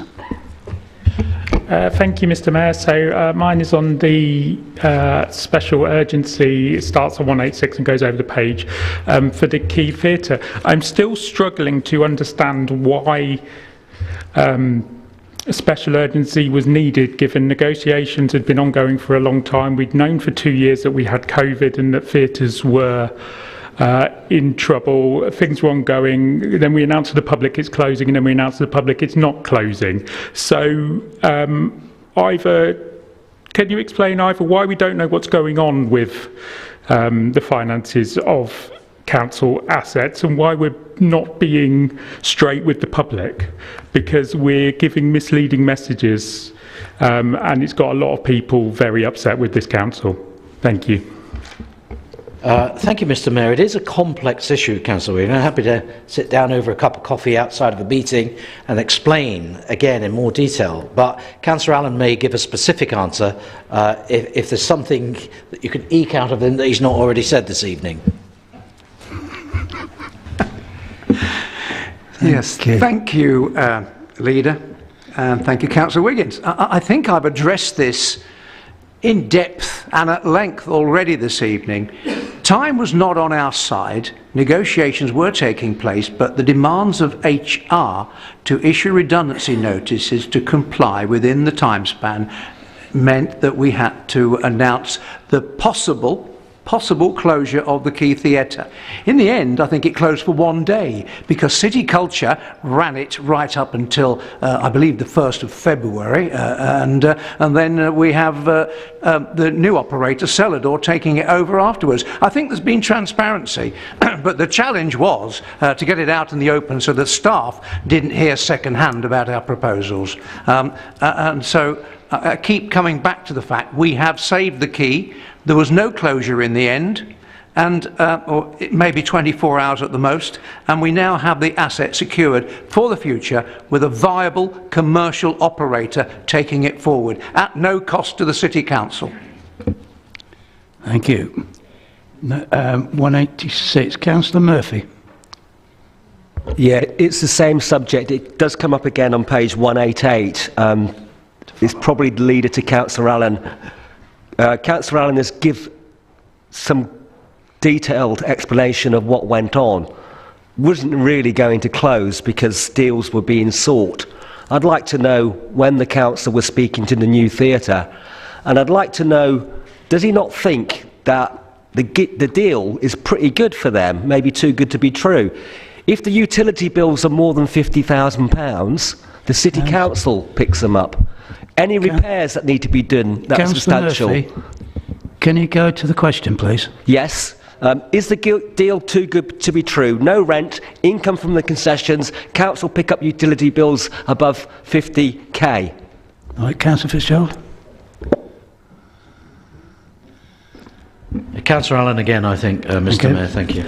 Again, we come back to the loss that the City Council via City Culture were incurring. The fact is that has stemmed. The potential of £300,000 loss to City Culture has been obliterated by this deal. Is it too good? I think it's a fantastic deal for the city. And we have a commercial operator taking the load off the shoulders of Peterborough City Council. I just cannot understand people not believing the work that's gone into this and the great outcome we have achieved. Thank you, Councillor Murphy, for your query. Thank you. I did ask when you spoke to the new theatre first. Councillor Murphy, thank you. If you have a further question, you'll have to join the queue. Councillor Sanford. Thank you, Mr. Mayor. It's about the special urgency again. We're obviously all very pleased that the Quay Theatre is going to be carrying on, but the timeline on this is that I was sat in this room at the Communities Committee in September talking about the need for the new theatre and the Quay Theatre to talk about their future.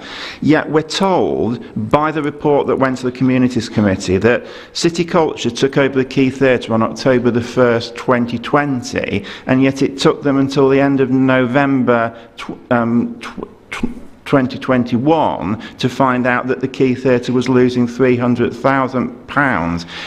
Isn't this more not about the Quay Theatre, it's about the contempt that this administration has for scrutiny because the effect of you erroneously using the special... Councillor Sanford, please.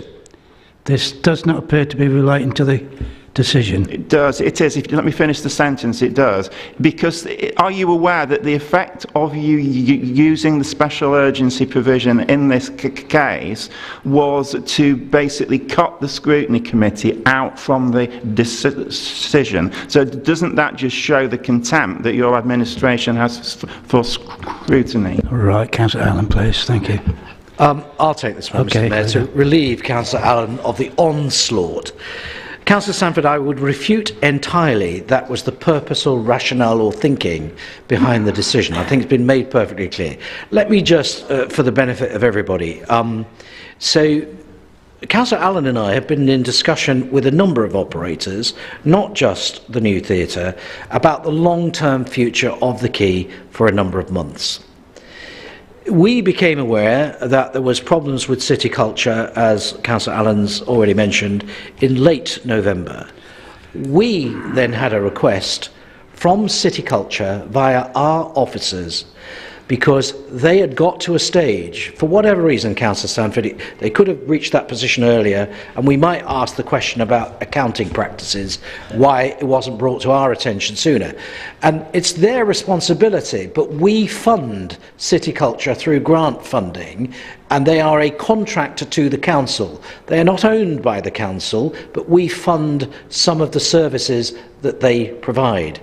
So as soon as they alerted us to the fact that it was losing £40,000 a month and the forecast for the coming year was to be £300,000, I was asked by Wendy Ogle-Wellborn and Adrian Chapman for an urgent decision to stop the losses. Also, to be fair to the staff, and it was an unfortunate time, and I would agree entirely, that we had put in train the possibility of redundancies if the possibility of closure was imminent. What brought the Celador New Theatre deal to the fore was their ability to take this over quickly, whereas other partners that we'd been talking to were not in a position to do that. So that is the actual sense of it, not a sense to bypass scrutiny. The request came from officers, and it was a financial decision, but also one of trying to safeguard people's futures. And I'm pleased to say the other thing is we've safeguarded all the jobs as well. So as Councillor Allen says, it's a win-win, but there is no way that we could sanction £300,000 worth of losses going forward. Happy to talk to anybody over a cup of coffee and chew the cud on it. The decision needed to be taken, and it was, and it's a positive outcome. Thank you. I'm going to move back to Councillor Wiggin. I believe you wanted to follow on to your answer. Yes, thank you, Mr. Mayor. I think I didn't get an answer to one point I was looking for as to why, to do with why the special urgency was required. And Councillor Allen mentioned earlier in his response that you're having difficulty getting hold of the accounts for companies that the council has contracts with and run council assets. Can I ask what kind of arrangements are being put in place to make sure this doesn't happen again, and that we are able to actually know what's going on with the companies that are looking after our assets, and not just us as council's assets, but the people of Peterborough? Do you want to answer that? It's not really relating to this decision. Well, I thought I had answered it, but for Councillor Wiggins' benefit again, yes. The request for the urgency was not our request. The request for urgency came from the director, Wendy Ogle-Wellborn, and Adrian Chapman, following the revelation of huge losses both in year and forecast for the following year. The difficulty Councillor Allen had was then to make a decision, and again at the request of officers and confirmation of the monitoring officer and the chair of scrutiny. And the chair of scrutiny, I have to say, did push back and needed clarification from the monitoring officer about what met the emergency procedures for a decision like that. And those qualifications were met. It was nothing to do with trying to avoid scrutiny. I'll come back again. The decision was about the losses being... Which is the question I haven't answered? Well, you haven't let me finish yet. I was answering the first bit. So in terms of regarding the Key Theatre, well, hopefully we've moved the responsibility of the finances to an independent operator. So therefore it will no longer be our business how they operate their business.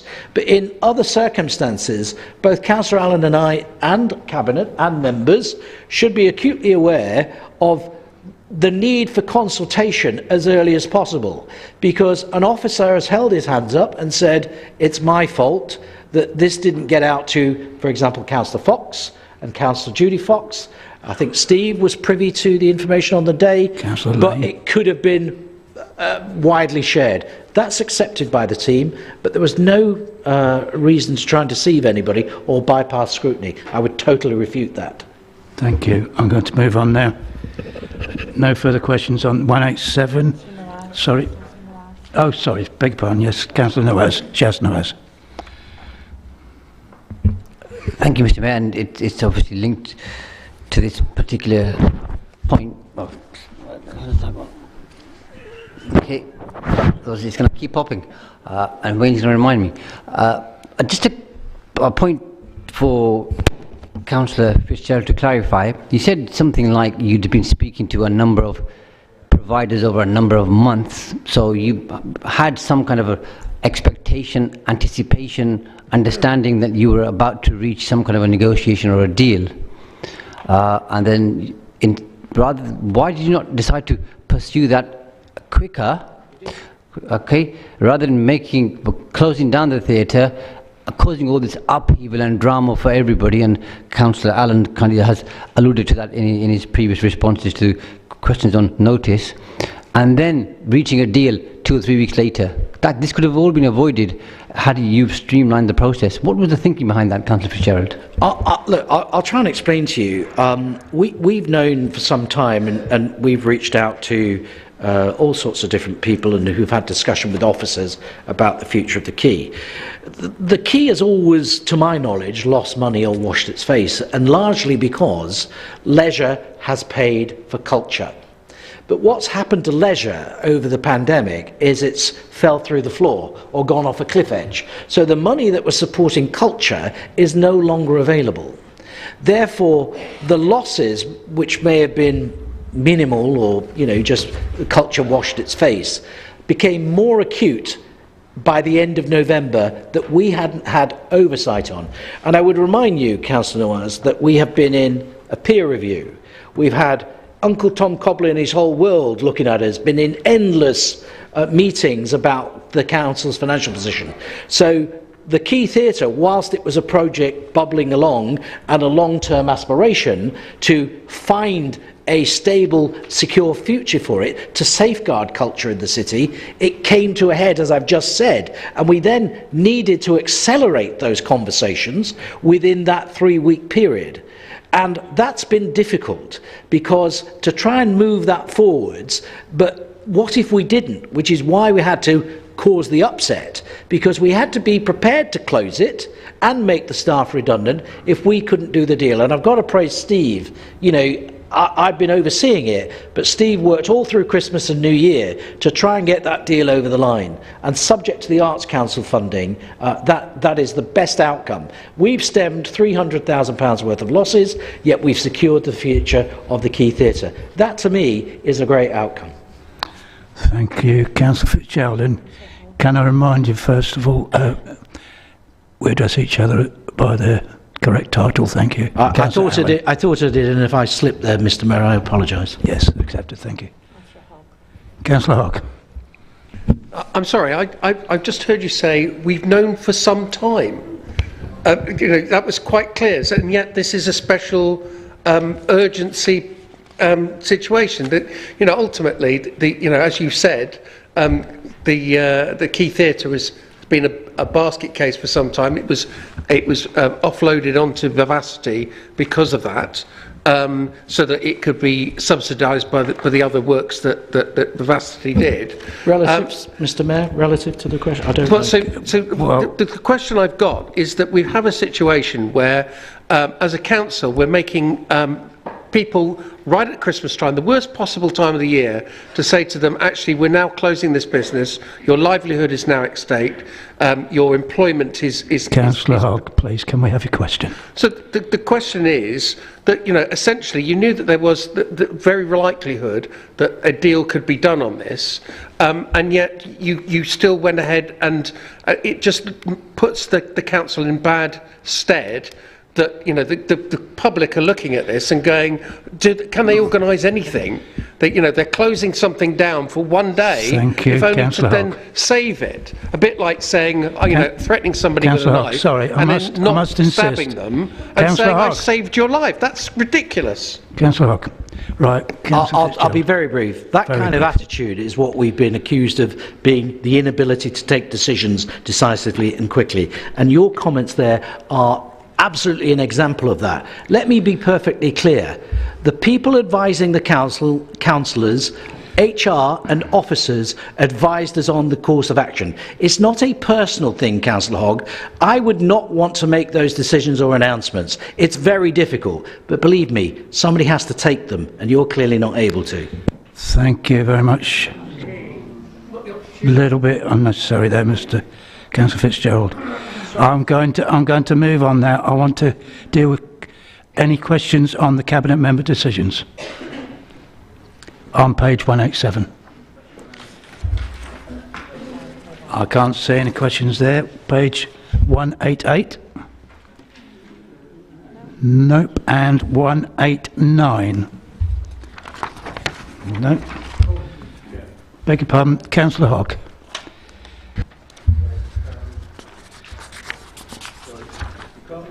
Can't.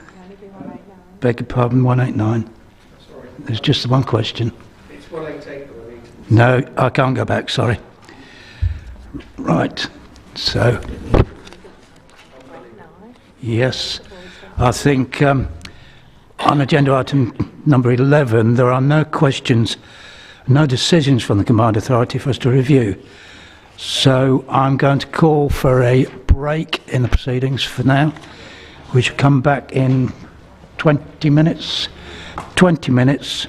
and commence on the motions.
Thank you, members. Please be seated.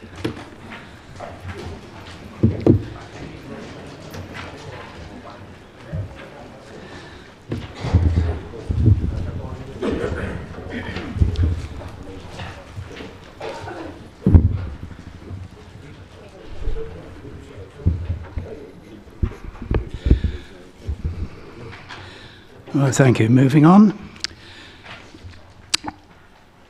Agenda item number 12, motions on notice, can be found on pages 191 to 196 of your agenda packs. And number 1 is from Councillor Murphy, relating to the Council's governance model. Councillor Murphy, please would you read your motion as set out in the agenda pack? Move your motion, sorry. Yeah, I'd like to propose this motion, Mr Mayor and Councillors. Would you like me to speak to it now or wait for a seconder? If you'll speak now, thank you. Thank you. So, yes, Councillors, this motion primarily is a motion to get the talking going. I submitted it before the new year as it's a significant motion, even though it's not instructing the Council to do anything. It doesn't actually make any decisions that are bearing upon us. And when I submitted it, I asked the Secretariat to send it to the improvement panel as well for their considerations and any thoughts they may have on it. We had the report from them, the first one tonight, and it doesn't really say an awful lot on governance, except we will change the organisation if we are clear on what has to change, by when and to what standard. That's from your governance and culture improvement plan that's out for consultation at the moment. In the timetable, it's December and January that they should have been looking at the governance bit, but it slipped a bit in time. So what I'm really asking Council to do is to say, can we have a look at the reports we've had that say we've been short-sighted and focused on short-termism rather than working across the board and inclusive. Now, a lot of work's gone on over the last 6 months, and the style that the leader's putting out there for people to come to his office, to his door, talk to him, and the working party that we've had across the board is effectively a committee on the improvements that need to be had. So things are happening, but I think this premise, it may not be true that our short-term focus is because of the election system we have. May not be true, but I think their premise is that the cycle of elections 3 years, every year out of 4, causes that, and they're suggesting that all-out elections, not this May, but next May, would be the solution to that. And I'm saying, no, that may not be the case. Have a look at some other things. For example, a committee or a hybrid structure, which is more inclusive and more involving of all councillors. One of the suggestions they made for our previous problems was that we made decisions as a council through the cabinet system that were wrong and were short-sighted and produced mistakes. And we might stop that by involving more councillors in decision-making and doing scrutiny better.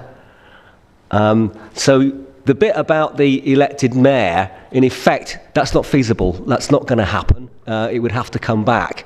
And there may be some cost savings if that were to go forward. But really, this motion, and I'll be interested to listen to the debate, focus on the last sentence. The review of structure should also consider a committee or a hybrid model if it is believed this will bring about more inclusive decision making and improved overview and scrutiny. That's the key element of this motion. It's not instructing the council to do anything, but it's asking that we review the structure and consider those factors to try and improve things. If the conclusion is it won't, then we don't go ahead with that. But I think we have to have a look at it going forward. And That's the focus of this motion. So in light of that, and the fact that it's not binding, anything would have to come back with a more precise motion that describes what we want to do, or another way of making a decision.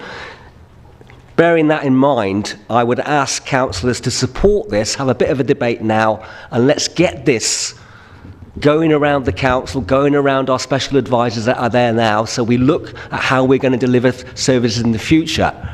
They are saying that if we don't sort it out, they're looking at local government review, and maybe there won't be Peterborough City Council in 4 years' time. Thank you, Councillor Murphy. And Councillor Sanford, I believe you're seconding the motion. Do you wish to speak now or reserve your right?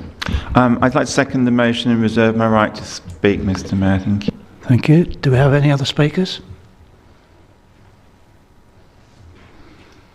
I will just chip in briefly if there's not to be a great debate, Mr. Mayor. Just for Councillor Murphy's benefit, but Councillor Sanford and other members of the Financial Sustainability Working Group will already know that in discussions about the future of the Council and governance and structure, I've already given an undertaking as the leader to have conversations cross-party post the work that's going on with the budget, because concerns have been expressed, and you're right, Councillor Murphy, to point out that I do genuinely have an open door policy, and my group are aware of the notion, mainly from Councillor Sanford and Councillor Hogg, primarily, about their concerns about how the governance and structures of the council are run.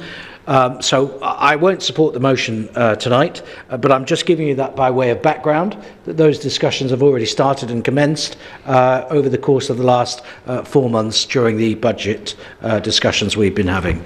Thank you very much. All right, no other speakers. Councillor Sanford.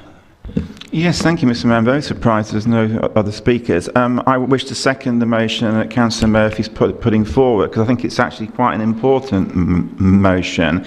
I'm not surprised Councillor Fitzgerald is voting against it, but I am disappointed when I hear the possibility that Labour and Green colleagues might be thinking about not supporting it. So I just want to say that, just to emphasise that neither myself nor my Lib Dem colleagues are big fans of elected mayors.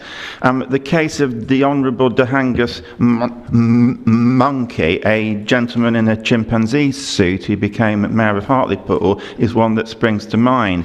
Generally, we as Lib Dems believe in spreading power rather than concentrating it in the hands of one person. And also, the point that's been made to me is if we have a mayor in Peterborough, we already have a ceremonial mayor, we've got a mayor in Cambridgeshire, would it not be rather confusing for the people of Peterborough to have 3 mayors there at precisely the same time? But this motion does not say that we should necessarily have an elected mayor. What it says is that is one of a series of options that could be considered in the governance review.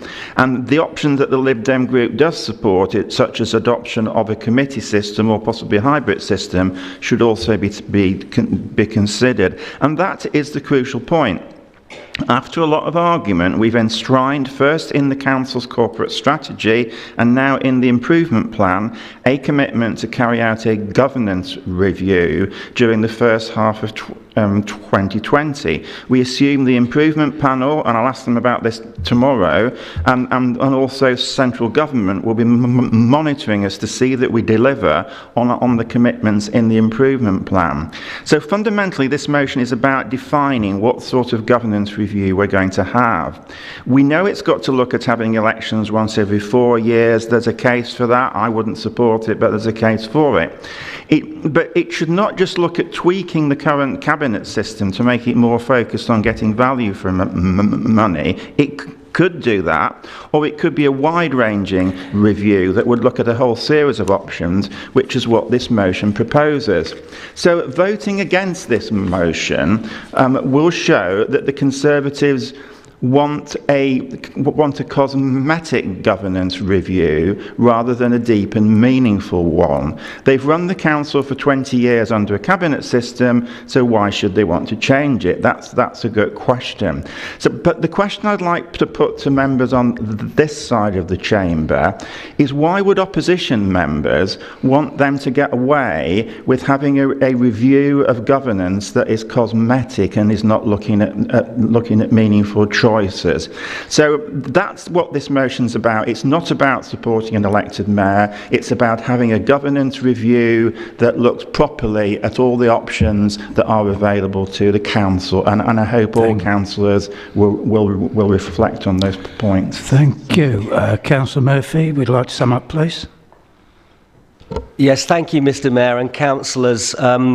I heard the leader say he wouldn't be supporting the motion. He didn't say he was voting against it.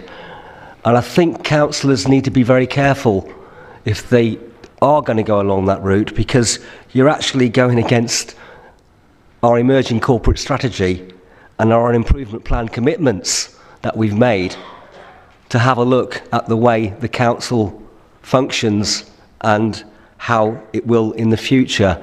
So I do hope that if you feel you can't support the motion because it's from Councillor Murphy and not from yourselves, or whatever reason, that you don't vote against it. Otherwise, you're putting a clear message to those people doing our review and those people in the government ministry and other people that have wrote reports about this council, that you're just going to play lip service. Now, the leader's said he's got a more inclusive style and approach. I think he's trying to sort things out. It's time to sort the council out. And by voting against this, you're really putting the wrong message out there. So I would urge you, if you feel you can't support it, then just abstain. On the mayor thing, absolutely, Councillor Sanford, 3 mayors would be confusing. If we just had 1 elected mayor for Peterborough, we would save a lot of money because we wouldn't need a ceremonial, etc., etc., etc. But this is not about that. This is about the commitments in our corporate strategy and the emerging commitments in our improvement plan that are already slipping. So please, councillors, support the motion. If you feel you can't, then at least just abstain. Thank you. No, thank you. We've summed up now. Was that a point of order? It's a point of personal explanation for Councillor Murphy's benefit. Thank you. I wouldn't support the motion as is, because it does refer to an elected mayor and other things that we're not ready to consider at this moment. But I've already given the undertaking about the other things, but I can't support it as is. Thank you very much. Thank you. Okay, we'll now move to the votes. Rachel? Thank you, Mr. Mayor. Councillors, we are now voting on the motion from Councillor Murphy in relation to conducting a governance review. All those in favour, please raise your green cards.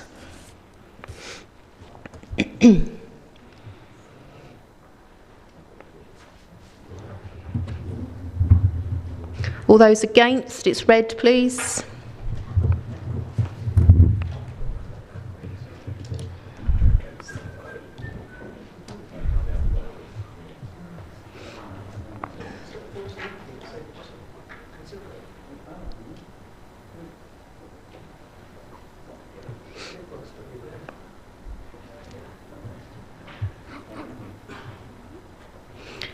Any abstentions? It's yellow, please.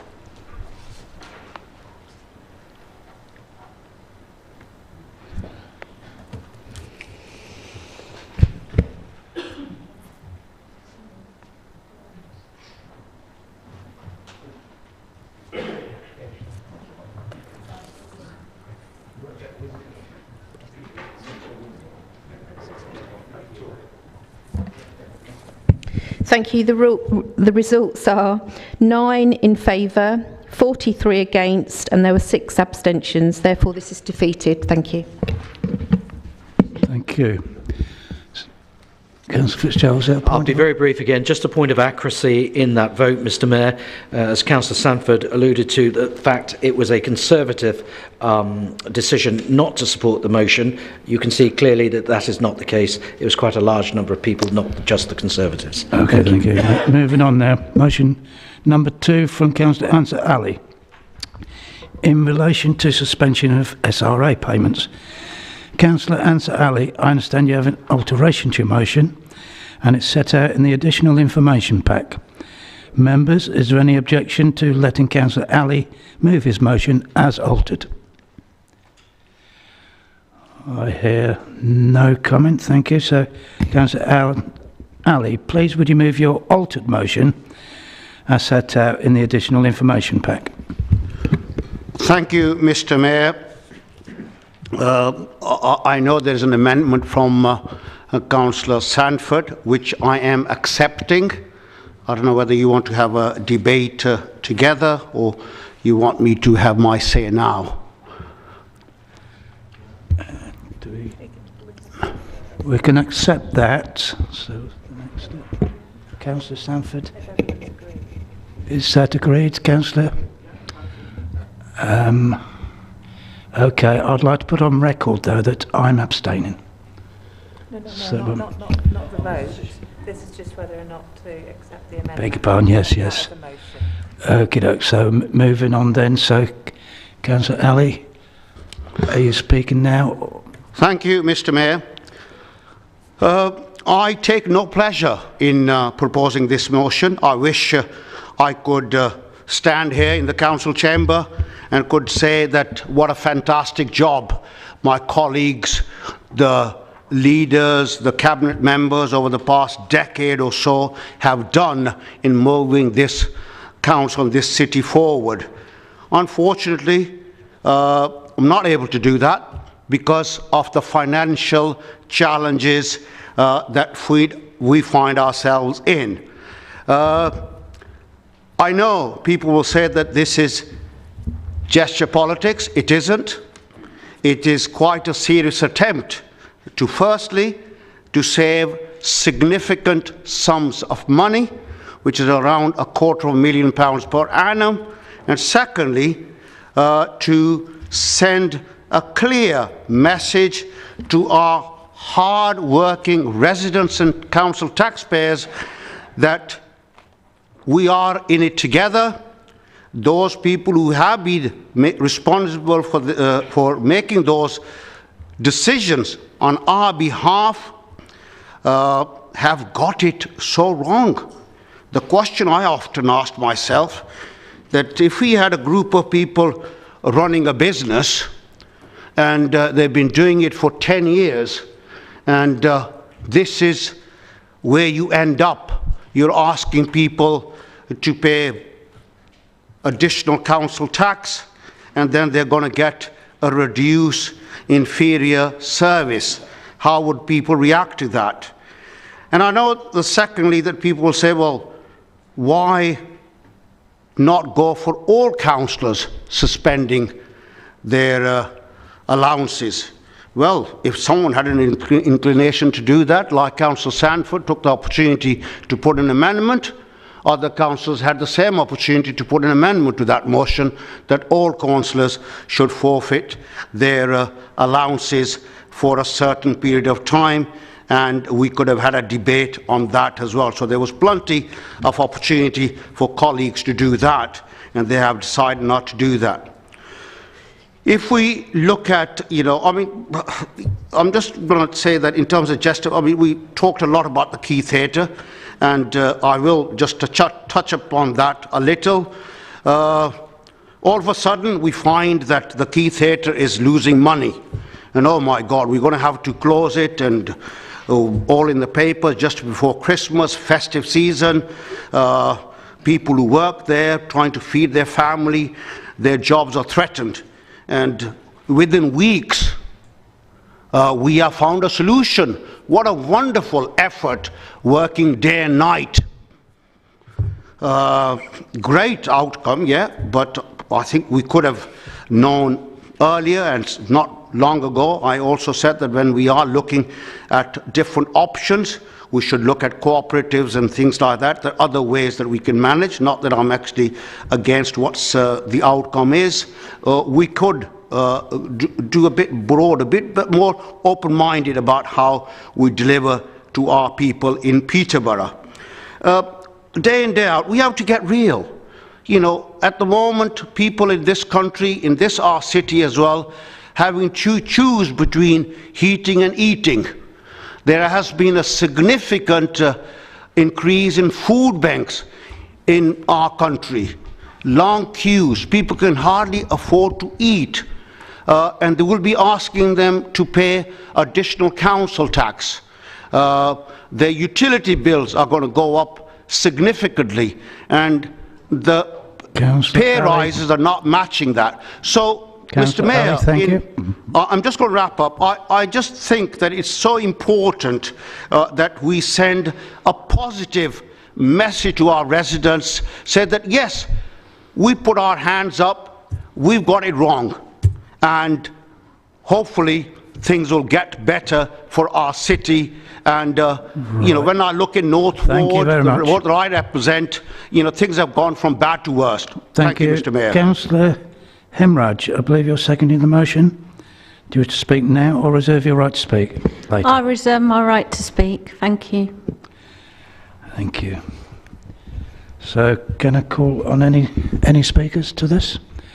I think Councillor Sanford first. Yes, thank you, Mr. Mayor. I'd like to start by saying I'm really grateful to Councillor Rowley for agreeing to support the amendment, and as a result of that, I can recommend to members of the Liberal Democrat group that we support the motion in its amended form. We agree with much of the preamble. We agree with a lot of what Councillor Rowley has said. I think it's absolutely right. The Conservatives have run this council for a 22-year period, and they need to be asked to take responsibility for the actions and for the mistakes that they've made over that period. You could argue, actually, that as most of the SRAs go to Conservatives, then it's right that their members should be the ones who take a hit in their pockets. If you wanted a PR slogan for this, you could say hit a Tory where it hurts them. So that would be a good slogan, I think, for the campaign. But I'd just like to look at what the amendment actually says, and just to explain the reason why it's important that it goes to the panel. It says that we as a group think that the panel should look at all significant changes to members' allowances that are proposed. Now, what this motion in its original form said that all SRAs to everybody should be stopped for a 3-year period. Now, I know that being an opposition group leader can often involve quite a bit of additional work at certain times, but I could possibly put up with losing the small extra allowance that the group leader receives. I also think that chairs of committees, do they really do sufficient work to earn £8,000 a year? I think that's a questionable thing. But this motion goes further. It takes away for 3 years the allowance for the leader of the council, the deputy leader, and all the cabinet members.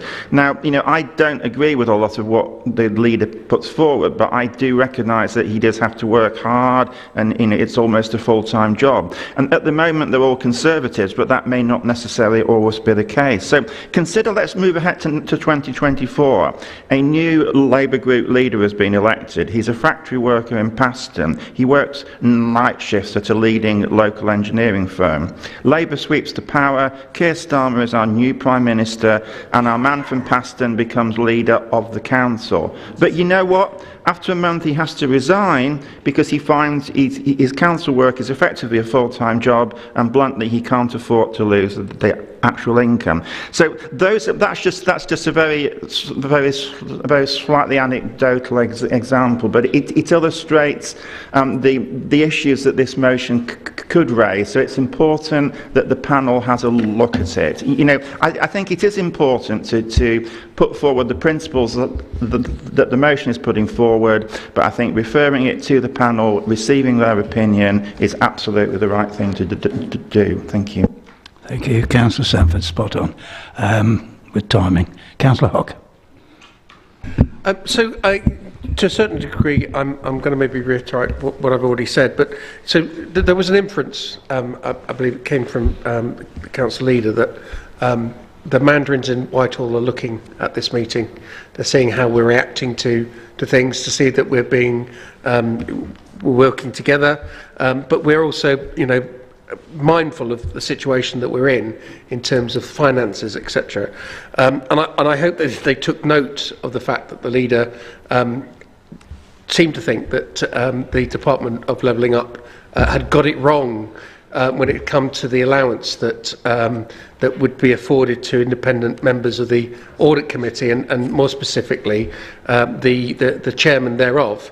I happen to think that maybe they're slightly more on the money, and maybe that the reason that we're splashing out a lot of our taxpayers' cash on special responsibility allowances is one of the reasons why we're in the dire straits that we're in right now. And more importantly, we need to kind of wake up and smell the coffee that actually we are in dire straits. I know we've done a lot of work to kind of bring us in line, but I don't think we're sailing home pretty. Thank you very much. So I think that this report, the report that came before us, as I said before, is over a year old. A lot of water has gone under the bridge since then, and I think it's highly appropriate that the Independent Remuneration Panel looks at our allowances in light of the situation that we find ourselves as a council, and bears in mind the kind of allowances that the Department of Levelling Up suggests for special responsibility allowances for independent members, and maybe sort of balance that with the ones that we are giving out to the committee chairs of some of the committees we are. I take on board that that some committee chairs have a lot more to do than others, but that's what the panel should be looking at. Thank you. Thank you, Councillor Seresti. Thank you, Mr. Mayor. I think Councillor Hod needs to just look at his numbers a little bit better, because you'll find that those people are getting per day what many cabinet members get per month. So I suggest you look at the numbers, and it's not the council, it's the government is setting the numbers, not the council itself. Councillor Hod, you have point of order? I think that Councillor Seresti may be confused between the independent panel that we're looking at, the per day thing, and I'm talking about the independent members that will be going on to the Audit Committee that I think is before us as a member of business in the papers. Thank you. And it does show a saving by getting 3 independent members onto that committee compared to the 1 SRA for the chair for that committee. Thank you. Councillor Seresti? Well, we'll look at the numbers. Okay, well, I mean, this is, in my opinion, a really sad motion to put forward. It's clearly, in my opinion, just throwing mud for the sake of blaming somebody. I don't recall in any council meeting that I've ever participated in, when the budget has been brought to council, opposition members actually agreeing with any cuts or any changes that would reduce services or anything else within the council. In fact, every time that anything's been brought forward as part of the budget that would reduce any service or save money in some places, the opposition members have found a reason to put it back, or actually suggested changes that would have made the situation even worse. So I cannot accept that the opposition sit there and say the Conservative has mismanaged. Let's look at the reality. Social care spend since 2016 has gone up by £19 million, and yet Ofsted have said that actually social care that we're delivering now in the city is better than it ever has been, and it's been rated as good. What's happened conversely with government? The government have chopped £25 million of money from our annual allowance, and that brings us, for those of you that can't do the math, but I'm sure you all can, that puts us into £44 million deficit as a council, and we have still cut the city running, and it's still run properly. Now, there are lots of services we'd like to improve, and there are lots of things we'd like to do better. But I want to know, in your home, if you are chopped 40% of your earnings, how are you going to pay your bills? And don't blame the Conservative group for the government turning round and saying you've lost 44 million because the previous government threw it all away. So, you know, let's look at the reality of life as it really is. And what would happen if you are a working councillor, as many of us are, we're not all retired. Thank you, Councillor. Sorry, Mr. Mayor. Your time's expired. Thank you. Thank you very much.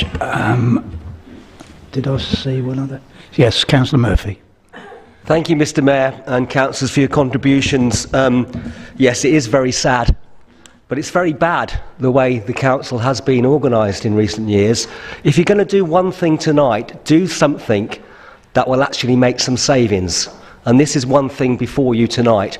Our councillor has talked about the new setup of the audit committee will save a few £100, but there's nothing else tonight that's making any savings that's been agreed so far. We've got other things coming up. And if you look at what officers have done, the administration has done in recent weeks, where's the foresight been? I know we've been talking about the Key Theatre, but we've had an interim chief executive. Well, we all knew the chief executive was leaving. You know, we didn't have an interim after Peter Sidebottom, after Bill Samuel, after Paul Martin, but that's cost us. We get people acting up. That costs us. And a point of correction, Councillor Resti, I put forward a budget a few years ago that was actually spending less money than the Conservative administration was. We were coming in with a less budget. It did mean some cutbacks, and it did mean some savings, but we actually did do that. Whether it was the right thing to do or not with hindsight, I don't know, but it wasn't agreed. You went to spend more money. You may personify this, and it does seem a bit rude to be attacking the special responsibility allowances of named individuals, but when you look at the list on page 192 and how much it adds up to, it's an awful lot of money, some of which could be sent on services. Now it's been amended. It's not as vicious. It's asking the remuneration panel to have another look at it and come up with something more sensible. So I do hope that we as a council do at least one thing tonight to make some savings, because you haven't done so far, and this is one thing that we can support to do that. I don't know what the recommendations will be that come back. They can be done retrospectively if need be, as I know from the previous motion I put forward that was not debated, to consider a reduction in our allowances during the first COVID lockdown. So please support this motion from Councillor Ali as amended. Thank you. Thank you. I see no other big problem. Councillor Fitzgerald? Councillor Harper. Thank you. Thank you, Councillor Fitzgerald. Mr. Mayor, I find it a bit difficult because I have been in receipt of a special responsibility allowance as a chair of planning. But that aside, I don't agree with this motion, because the preamble from both sides, the original motion and the amended motion, was basically based on, appears to be like punishment. Right? You haven't done a good enough job, so you should lose some of your responsibility, your special responsibility allowance. That doesn't fit well with me. Yes, I don't, you know, you can have the bit in there that says that they should accept responsibilities for some of the failures, but it's not just one-sided, it's the whole council. We're all councillors, we all have our chance. And I don't like that part. I'm okay with some of it, I just don't like the fact it sounds like a punishment. All councillors need to probably look at cutting their cloth. I agree with Councillor Murphy there. I agreed earlier I said earlier when we were looking at remuneration that I didn't think we should take it, and I won't. So I'm not going to go and change on that. As I said, we're all responsible, and the message we could give really is to look maybe in the future at a reduction, but that's something for the remuneration panel to look at, but not just special responsibilities. That's all council, and I might support something like that. I don't believe it's independent remunerations within their remit to look at special responsibility allowances looking at how the councillors performed, again, as some kind of punishment. It's either all or nothing. So it's really for individual councillors again. The individual councillor who gets a special responsibility allowance, it's for him to go back to his ward. It's for him or her, sorry, my apologies, him or her to go back to his ward, feel confident himself that he's doing, or herself that she's doing the work, stand up in front of the electorate and be confident. If you're not confident, then yeah, of course you should give it back because you're not doing the work. If you feel you're doing the work, stand up, be confident. And at the end of the day, all of this, it's for the electorate to decide. And if they don't agree with you, then they'll vote you out. So if the electorate in this city and the city of Peterborough, if all these people do not like the way the current administration is running this city, and I have my own objections, as you know, then let it be seen at the ballot box. Let them decide. I don't think you should be going against individual councillors to cut their allowances for those that are doing, in my opinion, most of them, a very good job. Thank you, Mr Mayor. Thank you. Councillor Fitzgerald.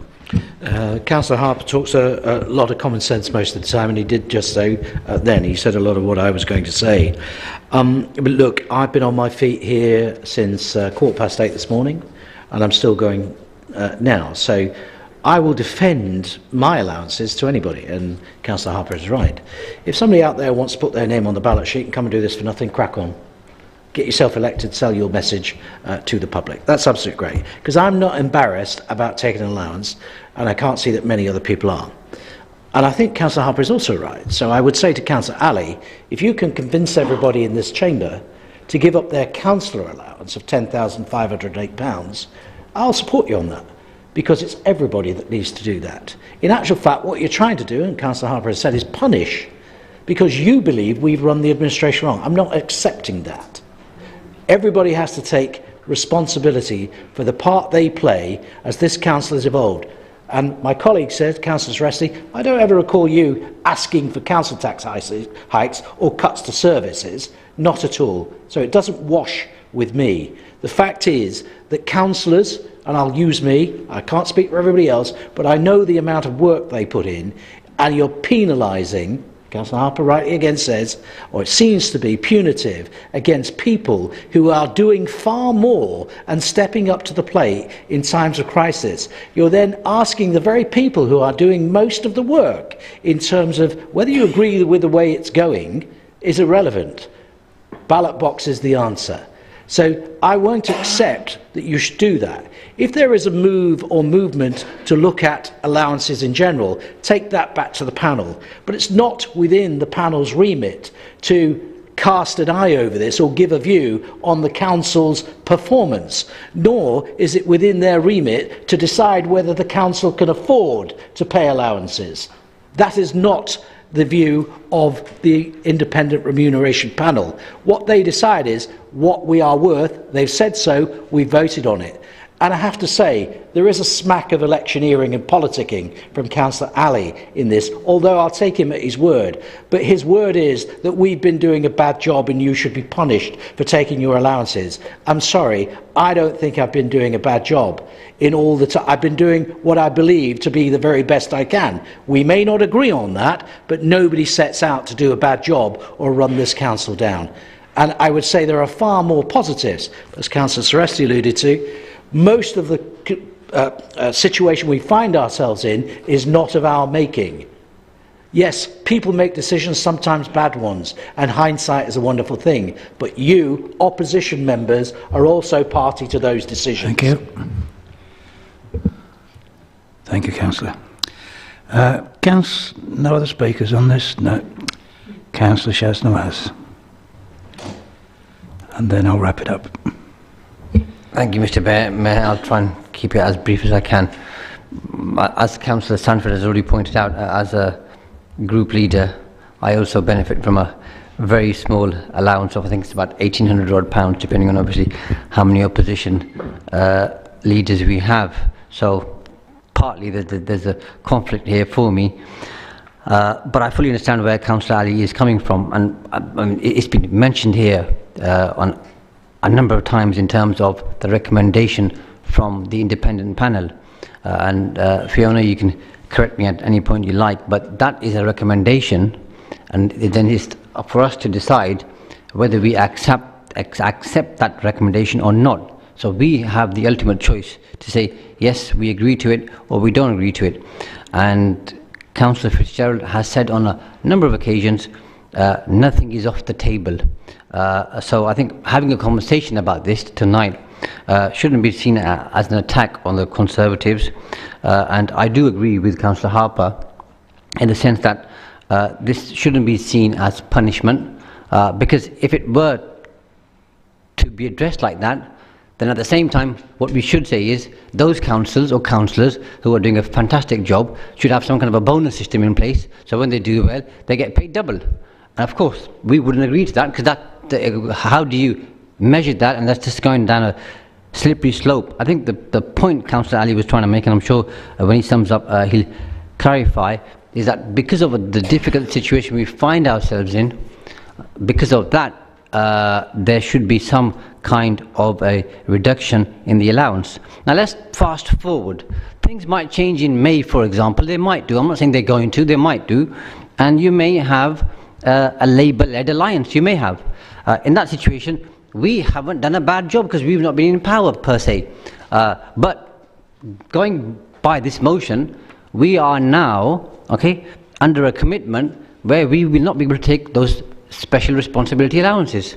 For any of these Labour councillors, Lib Dems, whoever wants to work with the Labour group, I will be making it very clear, you can't take those allowances.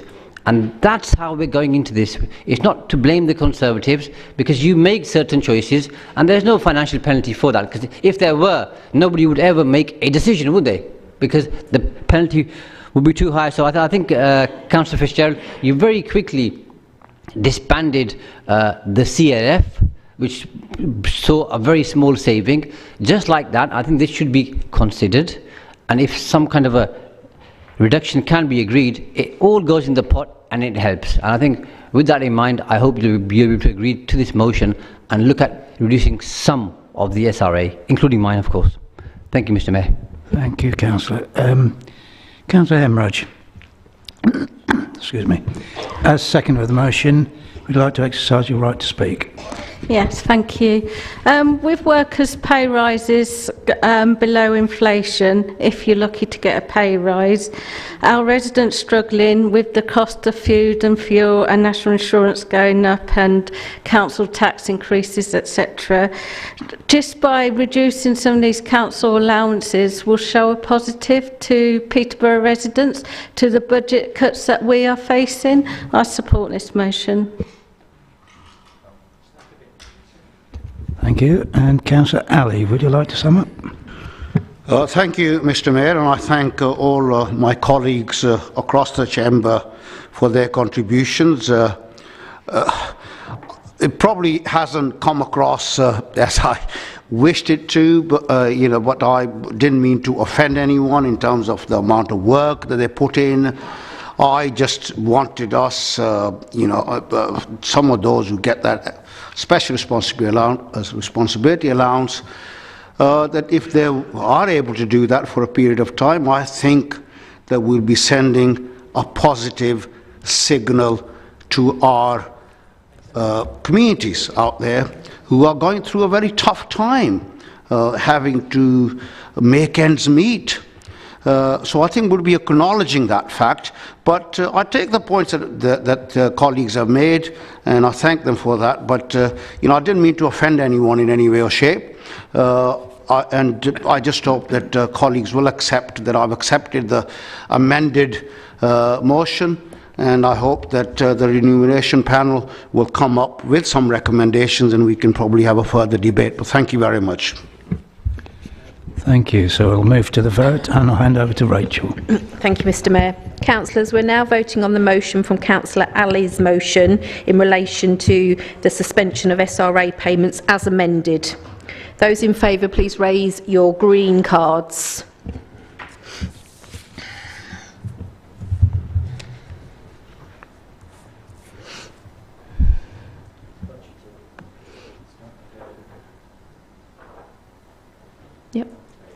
Those against, it's red cards, please.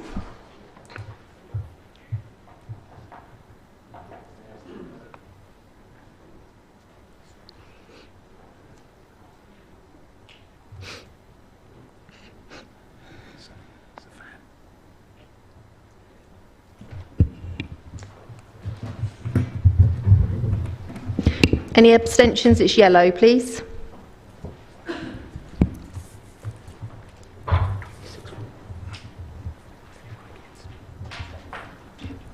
Thank you. The result is 26 in favour, 31 against. There was one abstention, and therefore this is defeated. Thank you. Thank you, Rachel. Moving on to motion 3 from Councillor Day in relation to the declaration of an ecological emergency. Councillor Day, would you please move your motion as set out in the agenda pack? Thank you, Mr. Mayor. So why am I calling for an ecological emergency declaration? The idea for this motion came about during a cross-party climate change working group meeting, which is a fantastic group, and we're really making some progress on that group at the moment. From that meeting, it also came from the Independent Climate Commission's report produced for the Cambridgeshire Combined Authority, which was also discussed at the Growth, Environment and Resources Committee. We recognised as a climate change working group that whilst members and officers were working hard on the ambition to get to net zero by 2030, we had not factored in ecology, nature and biodiversity into our work. This motion also comes from a report that was published in June 2020 by the Government's House of Commons Environmental Audit Committee. That report states, since 1970, there has been a 68% decrease in population sizes of mammals, birds, amphibians, reptiles and fish, and that 15% of UK species are threatened with extinction. We believe that declaring a climate emergency should also be paralleled by declaring an ecological emergency. The two issues are combined. Nature and ecosystems are the planet's life support system and provide pollination for our food, crops and maintain a stable climate. As a council that has just signed up to the Peterborough Climate Commitment, declared a climate emergency, and that is an inspiring environmental capital, we should all be supporting this motion. The Council's last biodiversity strategy was agreed in 2004. We Greens feel it is long overdue to refresh that vision and strategy.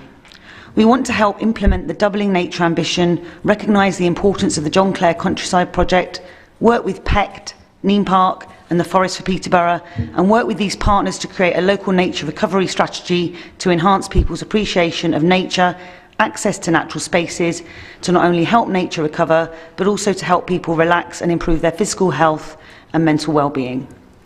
This motion has a vision that will benefit us all. There are some people that have suggested that the financial costs of this motion may be too great, and while the monetary value of the natural world is priceless, I want to reassure everyone, this motion does not commit to any spending. We are fully aware of the financial position of our council and are not asking council to commit to spending money it does not have. It asks for a report to be created within 9 months and for the Growth, Environment and Resources Committee to consider. We use the words to consider and may implement. We thought very carefully about the language that we've used.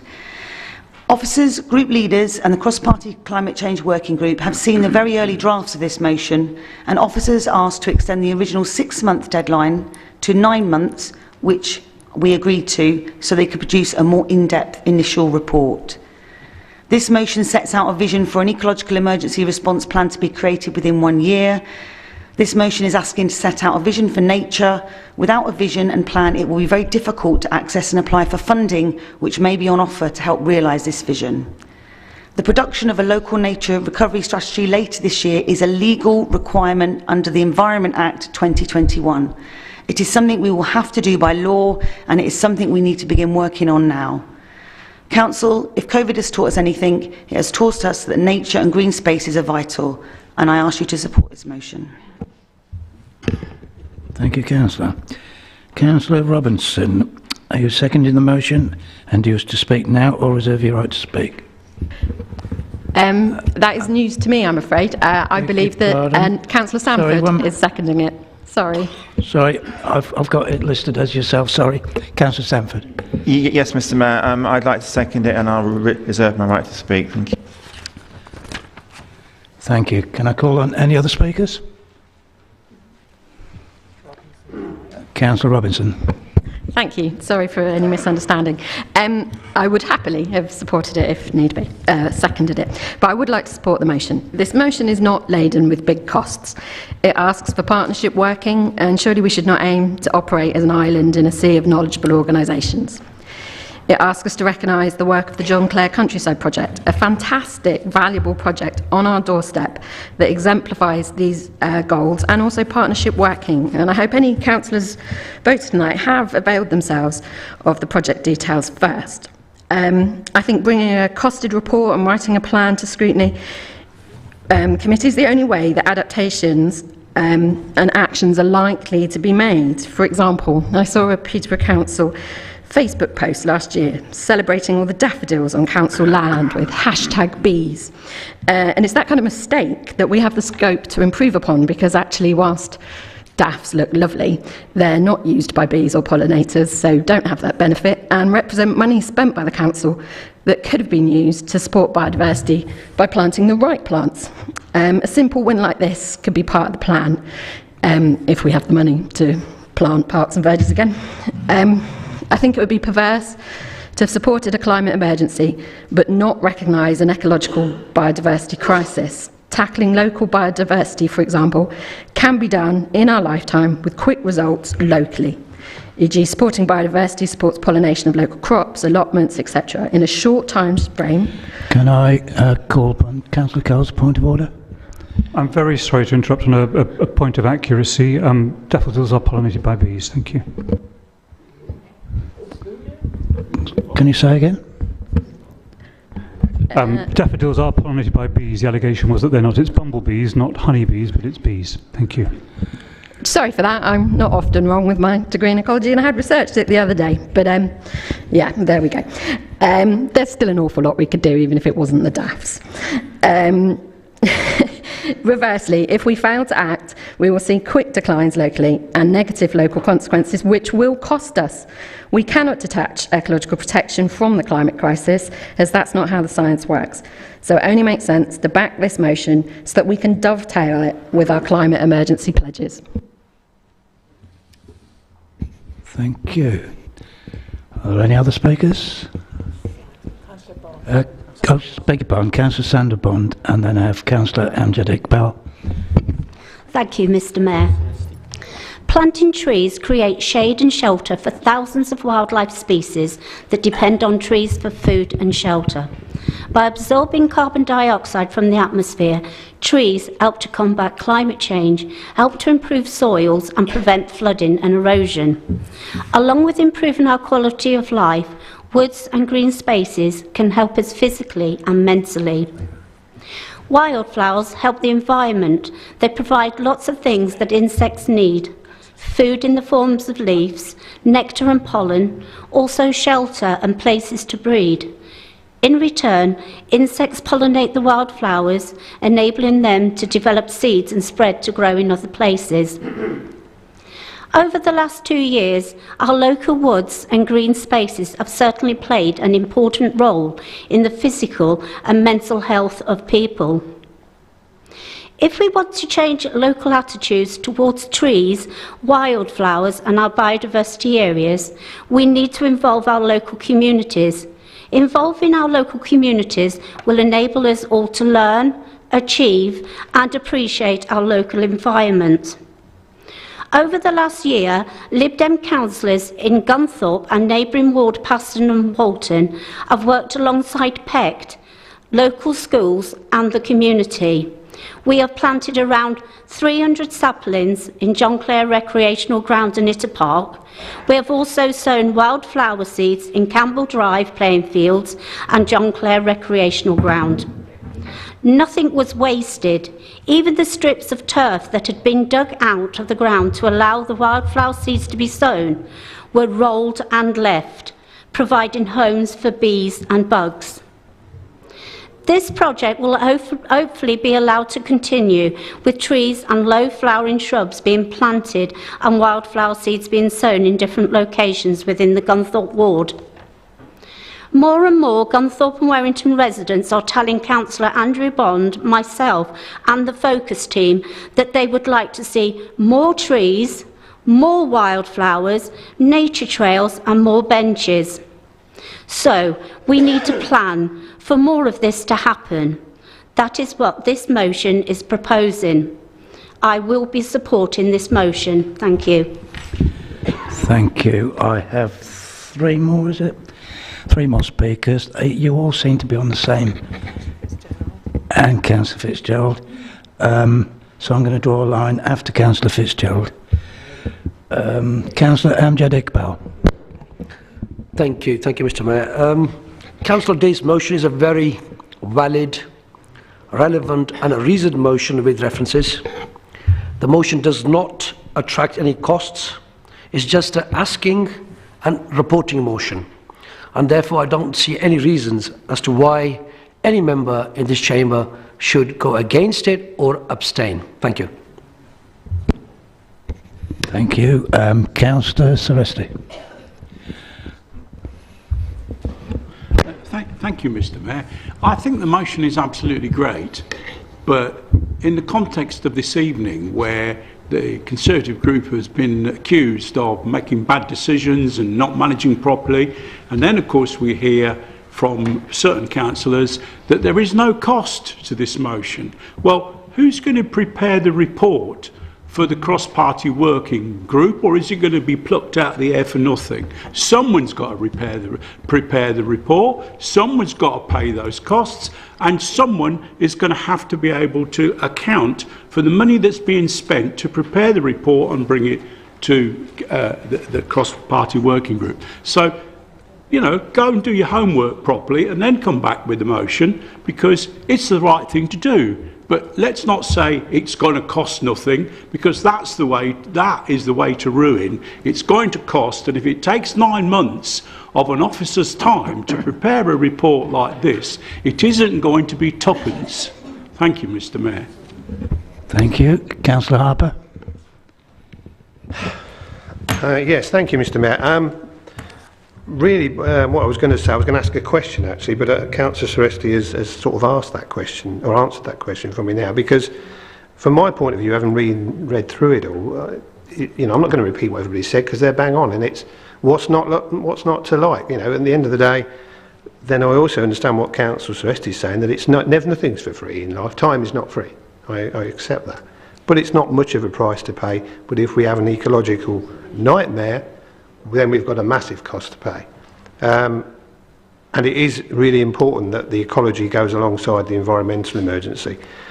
My other question was, and I assume the answer is going to be what Councillor Celesti said, that originally Councillor Simons and Councillor Moyo were backing this, but now they're not. I understand they've pulled away. So is that reason, if I could ask that, for an answer on that, because of what Councillor Celesti said, that there's a cost implication, or is there another reason? Other than that, I'm going to back this 100%. Thank you. Councillor Fitzgerald. I might be able to answer that for you, Councillor Harper. In discussion with group, it's where the ad hoc discussions take place between members that the problem lies, and you know, some people may get the steer, but none of those conversations was taken through group, and now it has been taken through group. Well, I have no problem with the principle of the motion, but what I'm not willing to support is declaring an ecological emergency. I've already agreed to declare a climate emergency, and everything that keeps coming forward under the name of climate emergency has costs and implications further down the road. Trust me, it does. Because everything to do with climate change, in my opinion, has an increased cost. I'm not saying it's not necessary, but I don't want us to declare an ecological emergency without some wider debate amongst everybody about why we should.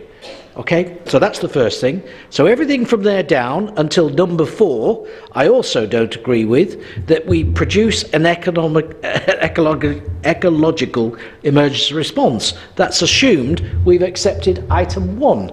And Councillor Tereste is quite right. This has unknown implications by declaring an ecological emergency. I don't have a problem with what's in the motion in terms of what it's trying to achieve. I just think at this stage our group is not prepared to declare an ecological emergency. It's really difficult to say that, particularly after the day I've had, which is why we can't support it. We don't, object to the principle of what is trying to be done here. I just can't see that we could accept it without a wider debate amongst us. So, right, thank you. Thank you very much. Yep. Right, so now I'm going to call on Councillor Sanford. Do you wish to exercise your right to speak? I do, Mr. Mayor. Councillor Fitzgerald says, who says there's a climate emergency? Well, can I recommend he looks at the 2019 State of Nature report put together by Natural England and 80 other partner organisations? A point of accuracy. I never said that. I said we've agreed to adopt a climate emergency. I didn't say it didn't exist. I just said we've already done that. I didn't say anything else. Ecological emergency.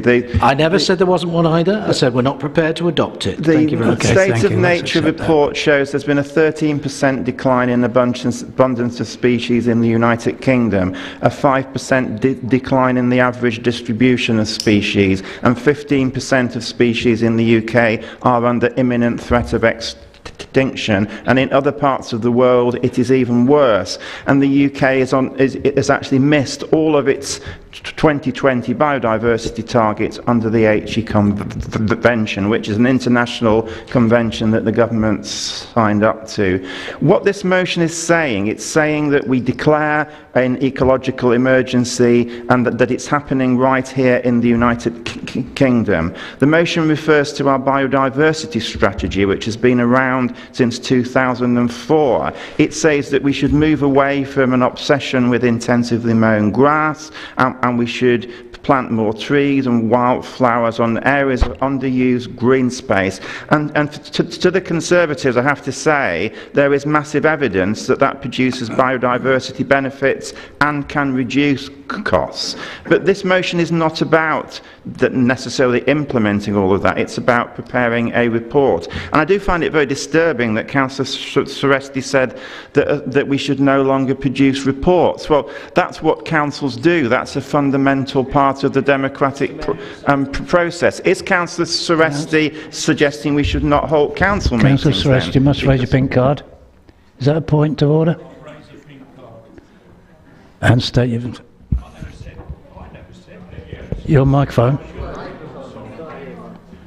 Never said that officers shouldn't prepare reports. That's a lot of nonsense. Just said there's a cost to it. All I said was that they don't do them for nothing and they don't get plucked out of thin air. You said that you'd be opposing the motion because of the cost, and that was the cost. But anyway, let's leave that aside. The motion says that there is a crucial link between the climate emergency and the biodiversity emergency. That's not what Councillor Nicola Day says, or what I say. The Environmental Audit Committee says it. The International Committee on Climate Change says there is a crucial link between land use and the climate emergency. And all this motion is saying is we should produce a plan. Now, Councillor Fitzgerald is fundamentally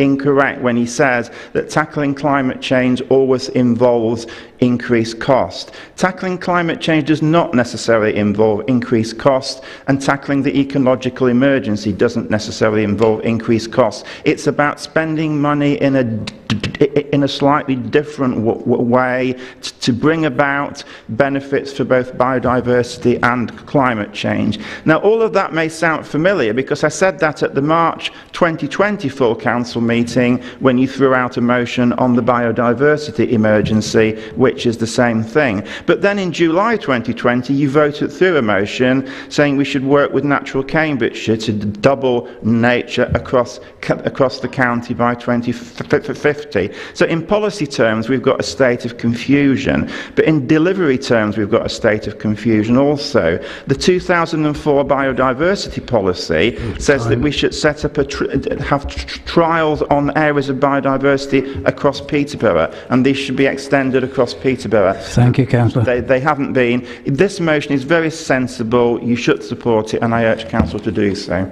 Right, thank you. Councillor Day, would you like to sum up? Thank you. Yes, we're often asked for ideas. Well, here is a bold idea, which was emailed in advance. It was emailed out in advance with officers. Officers have suggested that they can write a report within 9 months. They didn't suggest anything otherwise. Everyone's had plenty of opportunity to amend or adapt the motion. I would have been happy to do so if they weren't happy with the wording of the motion, with the words ecological emergency. I would have been happy to withdraw the motion and bring it back at a later date with different wording, but nobody from the opposition did come back with any of those suggestions. So this motion focuses on what can be done. The report will seek to identify potential actions the council may implement. In the short term, they may be partnership working with the organisations I've mentioned and many other people have mentioned. In the longer term, as we seek financial sustainability, we can then work towards more ambitious actions, but we do need to put something in place. There may be funding available, but without a strategy and vision, it will be difficult to access such funding. This is the reason why we have an LC WIP, a local cycling and walking infrastructure plan. It's so that we can access funding. This is why we have our tree planting targets that passed at last full council. It's so that we can access funding. This motion does not ask for solutions overnight or miracles. It is only asking to explore what is possible and what can be achieved. It has become a legal responsibility to produce a local nature recovery strategy, and it makes sense that we are prepared and begin this work sooner rather than later. Council, I urge you to back this motion. Thank you.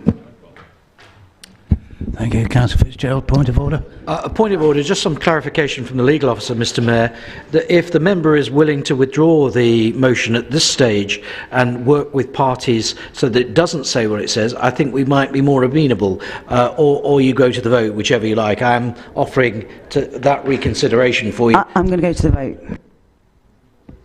OK, thank you. We'll go to the vote then. Rachel? Thank you, Mr Mayor. Councillors, we're now voting on the motion from Councillor Day in relation to declaring an ecological emergency. All those in favour, it's green cards, please.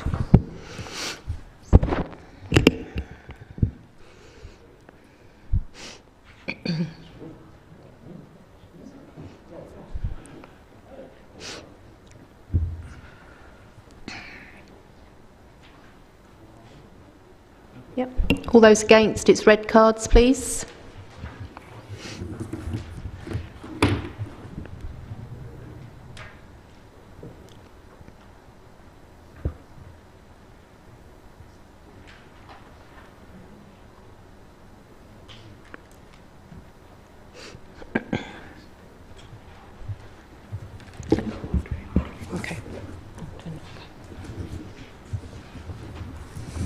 Thank you. The results are 29 in favour and it's also 29 against. Therefore, it's the Mayor's casting vote, please. I'm going to vote against. Thank you. Thank you. Therefore, the result is it's defeated. Thank you. Could I raise a point of order, Mr Mayor? We've had a debate on this and I'm still not clear why the Conservative group has not supported it. What Councillor Fitzgerald has said, he said that he's prepared to work with people to put a motion forward. So can I say to him, I'm perfectly willing to work with him, because if we do that, we might actually find out what the Conservatives are opposed to. Mr Mayor, I was just going to say that my offer stands to Councillor Day and indeed Councillor Sanford. I thought I'd made my reservation clear. I'm not willing to declare an ecological emergency without knowing the full implications. And it's not been a wide enough discussion or debate just amongst a small few. But I am trying to be helpful, so I'm still happy to honour that commitment I gave, and I'm happy to work with leaders, including Councillor Day and you, Councillor Sanford, and anybody else to find a way forward, because in principle we agree, but we just can't agree as it is. Thank you. So we'll move on now to motion number 4 from Councillor Moyo in relation to county lines. Councillor Moyo, please would you move your motion as set out in the agenda pack? Thank you, Mr Mayor. I would like to thank members and officers present this evening and those joining us online. Before I commence with the intricacies of the motion, I would like to share a brief and very personal story with you all. At 16 years old, I was approached by a man whom I later found out was 30 years old in a car while waiting for a bus outside of my school. I had just attended an after-school study session in preparation for my GCSEs. The man approached me, exhibiting friendly and romantic gestures in pursuit of my attention. I was flattered and naively gave him my number as he requested to stay connected. Without going into detail, that marked the genesis of how I was slowly groomed into a world I had no idea about, and when I quickly realized what I had got myself into and what I was being asked to do, I escaped. While I count myself very lucky to have burnt my bridges, the reality is this happens every single day in the streets of Peterborough, and many young people fall victim. Counterline networking, illegal drug supply, and criminal exploitation of young people and vulnerable adults is a sensitive but very important matter to discuss. According to the Cambridgeshire Constabulary, in the last 12 months, there were approximately 791 drug-related crimes reported. In reality, this figure is a lot higher. The exact numbers of young people affected by counterlines is unknown, and there is currently no systematic data collection. Studies show that children aged between 15 to 17 years old are those most commonly identified as victims of counterline exploitation. I hope that by bringing this motion, the Council may resolve to support Operation Spotlight to examine and publish a review of the scale and impact of counterline exploitation in Peterborough. I hope the Council may resolve to assist Safer Peterborough Partnership with applying for external grant bids to fund for a dedicated officer who will manage Operation Spotlight's delivery plan effectively and report back to the Council. I hope the Council will take a more coordinated approach in public health approach, in identifying risk and protective factors for preventing counterline exploitation. I hope we provide Operation Spotlight with better intelligence and research to identify children most at risk, understand safeguarding needs of children exploited, and assist young people to gain early help and advice. And finally, I hope we're able to support our neighbourhood support teams, local neighbourhood policing teams, and neighbourhood watch teams in evaluating and measuring the impact of counterlines exploitation in our local communities. I open this subject for discussion and consideration, hoping I can gain member support in doing all we can to protect our children and those vulnerable. Thank you. Thank you. Councillor Sainsbury, I believe you're seconding the motion. And if so, do you wish to speak now or reserve your right to speak later? Thank you, Mr. Mayor. Yes, I will second the motion and I will reserve my right to speak. Are there any other speakers? Councillor John Fox. Thank you, Mr. Mayor. I 100% support this. Anything that can cut down on the scourge of drugs in this city and this country, you've got to support. The only question I have is this work not already taking place? Because I would have naturally thought if we have an operation called Spotlight and Safer Peterborough Partnership are involved, they're already doing the work, are they? Or are we voting on what? To carry on doing that work? Or is the work not taking place? Right. Councillor Murphy. Yeah, good point. This is mainstream work for the police service and the local authorities, and quite frankly, other partners like the health authority and some of the education providers should be involved in it as well. However, the intention behind the motion is very, very good, and the Speaker proposing it has made a good case. Now, Operation Spotlight has started this week, and they're using the neighbourhood policing teams to lead on it. So they've been abstracted from their other work to lead on it this week. However, the inspector explaining it recently said that it was part of their mainstream work anyway. So It's point 2 that, for the same reasons as Councillor Fox has mentioned, that I'm not so sure about. The premise is that we get somebody to go off and spend some time applying for external grants to have a dedicated officer for what is currently a time-limited operation. But I think the better approach would be for that time-limited operation to be reviewed, some real-time evaluation of its outcomes fed back into the current policing plan and our safeguarding plans and on all the other plans to provide protection and support. On the ground, I think an increase in youth work, in drugs prevention work, may actually help alongside the work that's being led by the police. So while I'm not minded to not vote for this, I do think that the bullet point resolving in 2 is probably not needed. It's creating a job, hopefully with external funding, maybe not. I've already talked about us, we should be spending the money we've got wisely and getting our partners to do it. Now, the Police and Crime Commissioner does have some dedicated funds for youth work. Please apply for it. Please get it into your wards. However, I do want to support the intention behind the motion. I don't know what support the author had from officers in rewriting that, or whether the directors did glance over it, or anybody from the partnership. If they haven't, that's probably why it hadn't been improved upon. Thank you. Thank you, Councillor. Councillor Harper. Thank you, Mr. Mayor. I'm not going to go into that sort of detail. The thing is that it's an impassioned speech. Very regrettable what Councillor Moyo has been through, but she's not alone, as she said. We've all got family members. We've all got children. We've all got nephews, nieces, friends, and anything additional or that works, that works hand in hand with the police, etc., can't be a bad thing. And I think we should support this wholeheartedly because we need to take this scourge and destroy it. Thank you, Mr. Mayor. Thank you very much, and Councillor Chasnoaz.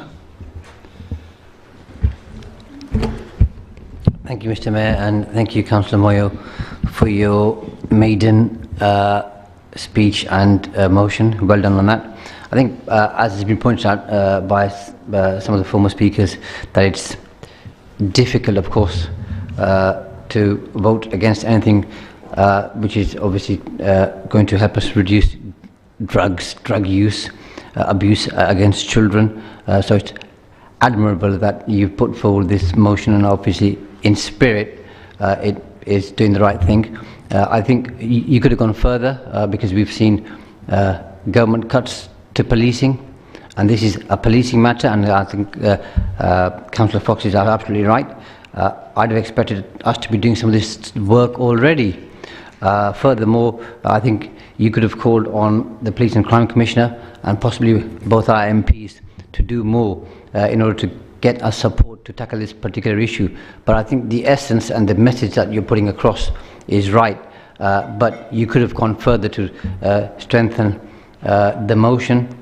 I'm also quite interested in point 5, where you say studies show that the pandemic is pushing more people into drug use. So if you have any information on that, I'd be quite keen to look at that and understand a bit more around that.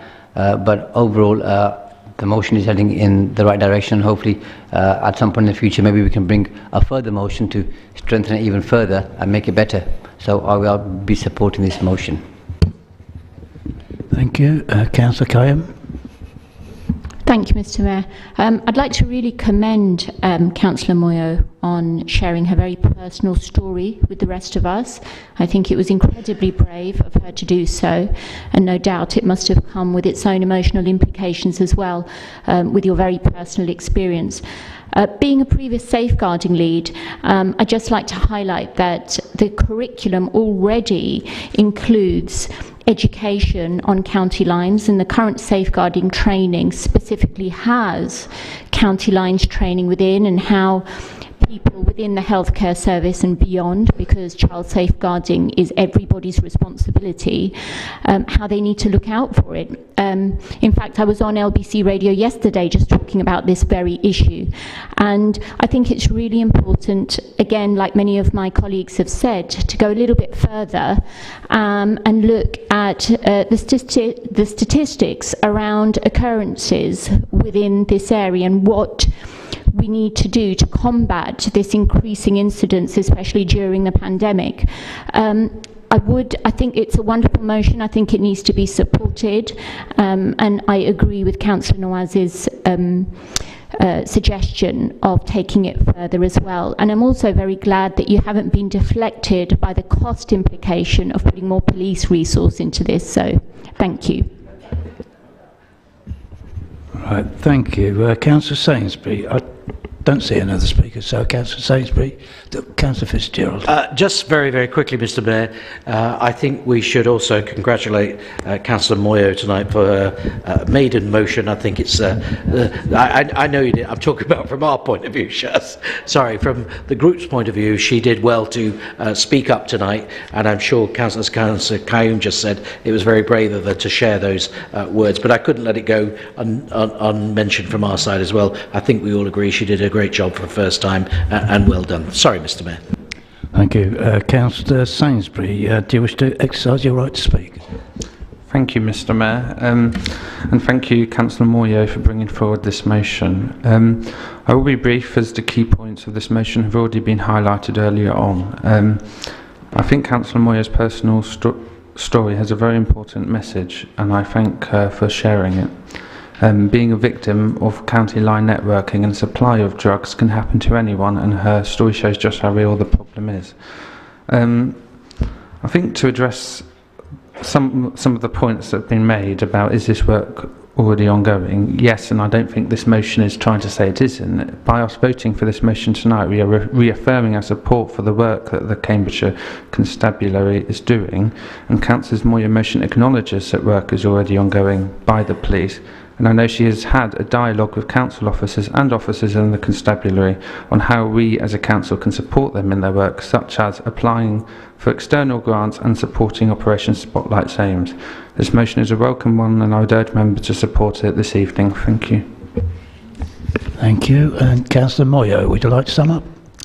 Thank you, Mr. Mayor. I would like to thank all the members this evening who have supported the motion and made relevant comments.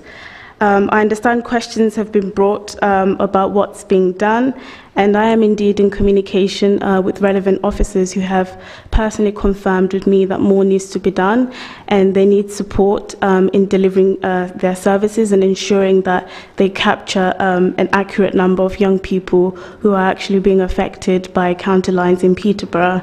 And finally, I would like to conclude with that tackling drug issues isn't just about arresting suppliers and seizing substances. It's much more than that.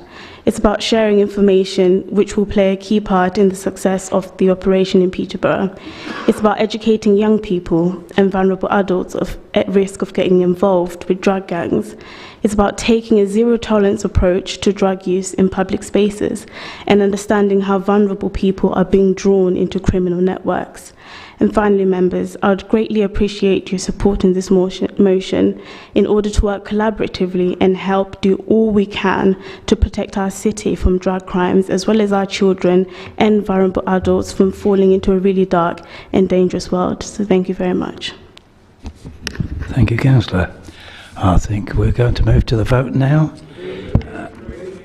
Is that agreed then? Thank you. Agenda item 13A, which relates to the appointment of interim section 151 officer. And the name I have before me is Cecily Booth. Cecilia is an E at the end here. I know, but Mr. Oh, is it? Right, thank you. Councillor Coles, would you therefore like to move the recommendation? Thank you, Mr. Mayor. Yes, I'm very grateful to see that Cecilia Booth is with us tonight, sitting at the back, obviously making notes, and I'm sure those members who would like to I've had it meet with her, you can see her there, but I shall move on to my to my introduction. In accordance with the Local Authorities Standing Orders England Regulations 2001, and under Section 151 of the Local Government Act 1972, every local authority must make arrangements for the proper administration of their financial affairs and must secure one of their officers to have responsibility for the administration of those affairs, known as Section 151 duties. All matters relating to the appointment of a Section 151 officer are reserved to the full council. The duties relating to the Section 151 officer currently fall under the remit of a post of Director of Resources. The previous post holder resigned and left the authority on the 31st of December 2021, and currently this role is being undertaken by the Council's Deputy Section 151 officer. However, a new appointment to the post of Peterborough City Council Chief Finance Officer and Section 151 officer is recommended. And until such time as permanent recruitment is considered, there is an immediate need to ensure capacity remains within finance to focus on the delivery of our improvement plan. Cecilia Booth qualified with the Chartered Institute of Public Finance and Accountancy in 1998. She's gained a vast amount of knowledge and experience working in a number of senior finance roles, more recently in local authority interim roles. Cecilia's last role was at the City of London Police, where she most recently worked as a Chief Operating and Chief Financial Officer. And we had quite a long and interesting discussion about our personal experiences of budgets and policing in London. This report is presented to you with a request that you formally appoint Cecilia Booth to the interim role of Director of Resources and that she undertakes the Section 151 duties on behalf of the Council. Thank you, Mr. Mayor. Thank you. Councillor Fitzgerald, will you second the recommendation? Either speak now or reserve. Thank you, Mr. Mayor. I'll speak now because I don't want to hold proceedings up. I hope this could go through fairly straightforward. I'd like also at this point just to thank Kirsty Nutton, who's been acting up in the role and been doing a sterling job in what has been a challenging time for the Council, steering the budget process, and her colleagues as well within that department, and the external support we've received from Andy Wood and members of the panel in terms of particularly on the finance aspects. I think also Cecilia has made an impact already and a positive start in terms of the work that she's been doing. So I would have no hesitation. I don't think we can do anything else. It would be irresponsible for us not to consider doing this while we look to the future. But I think that may be some months off. We need to get ourselves stable, in a good ship shape, and I think Cecilia is the lady to help us do that and guide us through some of the more choppy waters still to come, particularly around assets and our strategy on financing. So I have no hesitation in supporting Councillor Cole's recommendation to Council tonight, Mr. Mayor. Thank you. I have Councillor Murphy with his hand up. Yeah, it's just by way of a question, Mr. Mayor. I recall the previous Director of Finance left in weird circumstances, and we had strange emails going around that contradicted each other. Basically, he didn't give any notice. Don't we have notice periods in senior officers? Councillor Murphy, I think that can be... Sorry, Yes, Mr. Mayor, you interrupted me for... I'm sorry, it's not relevant to the motion before you. So, okay, I'll rephrase it. We wouldn't need to have an interim or anybody acting up if we properly managed our notice periods. So, did the director give notice or not? That's not relevant. I'm going to move on to Councillor Sanford. Why is it not relevant? Sorry. Councillor Sanford. Okay, thank you, Mr. Mayor. I will be brief. I'd just like to endorse the comment that Councillor Fitzgerald made about Kirsty, and who's been acting up as Section 151 officer. The previous chief executive appointed her to advise our group on sort of developing policies on finance, and we've always found her to be really open and honest, and also really of high competence. So thank you. Right, thank you. No other speakers. I'm going to move to the vote. That's agreed, thank you. Agenda item 13B, appointment of independent audit committee members and chair. Councillor Fitzgerald, would you like to move the motion? Yes, I'm happy to move the motion, and I won't go on for any length of time. I think we all know why we are in this position, and it's a good thing. It's not a bad thing that we're looking to strengthen our audit function, as has been recognised from external reviews of the Council over the summer months, and I'm sure we would all support that. We're all trying to do our very best in terms of audit. And just to clarify my earlier comments, my personal view is I think probably they're doing a lot for a little, which is great because it does save us money, and I was surprised that we got such expertise because generally professionals, whether they be solicitors or accountants or auditors, generally come at a cost. But I'm grateful to the panel for putting together the recruitment process which Fiona oversaw, and it followed a strict recommendation of how that came about. So, Mr. Mayor, yes, I think I'm happy to put the recommendations 1 to 3, particularly the committee terms of reference and Appendix 2 to the report that have been revised as a result of this, and I think we should take this forward as soon as possible. Thank you, Mr. Mayor. Thank you, and I do believe Councillor Steve Allen, you're seconding. Yes, indeed, Mr. Mayor. Happy to second. Thank you. And you're speaking now or later? No, I'll reserve my right. Thank you. Any other speakers? Nope. Do we need to sum up? No. I'm happy to forgo that, Mr. Mayor, if we've all agreed that. I can't see much to say. If we're all agreed, then we'll move on. Thank you. Thank you very much. Agenda item 13C, revised political proportionality. 13C in relation to the revised proportionality, committee seat allocation and the appointment of a number of chair positions. Councillor Fitzgerald, I understand that you have an alteration to the recommendation, and this is set out in the additional information pack. Members, is there any objection to letting Councillor Fitzgerald move the recommendation as altered? Nope. So, Councillor Fitzgerald, please would you move your altered recommendation as set out in the additional information pack? I won't bother reading it verbatim unless a member wants me to, but it is set out on pages 12 that the alteration be moved in the paragraphs 1 and 2 there, and I'm happy to move that recommendation, Mr. Mayor. Thank you. And we have Councillor Steve Allen to second it. Yes, indeed, Mr. Mayor. Happy to second and reserve. Right. And Councillor Shaz-Nawaz, understand that you wish to move an amendment to the recommendation as set out in the additional information pack. That's correct, Mr. Mayor, and thank you very much for that. As members will be would have seen from the revised proportionality proposal that the leader is putting forward this evening, due to Councillor Murphy no longer being part of the Labour group, and the proposal is for the Conservatives to gain 1 seat from the Labour group on the Planning Committee. And while I obviously very clearly accept and recognise that there is a requirement for our group to surrender a seat to the Conservatives, I don't feel at this point that the Planning Committee is the most appropriate seat to move. And members who would have read the report will recognise and recall that the 4th rule of the proportionality is that the number of seats on each committee should be proportional to each group's membership in the council as far as possible. And I fully recognise that's not always practical, and it doesn't quite work as an exact science. But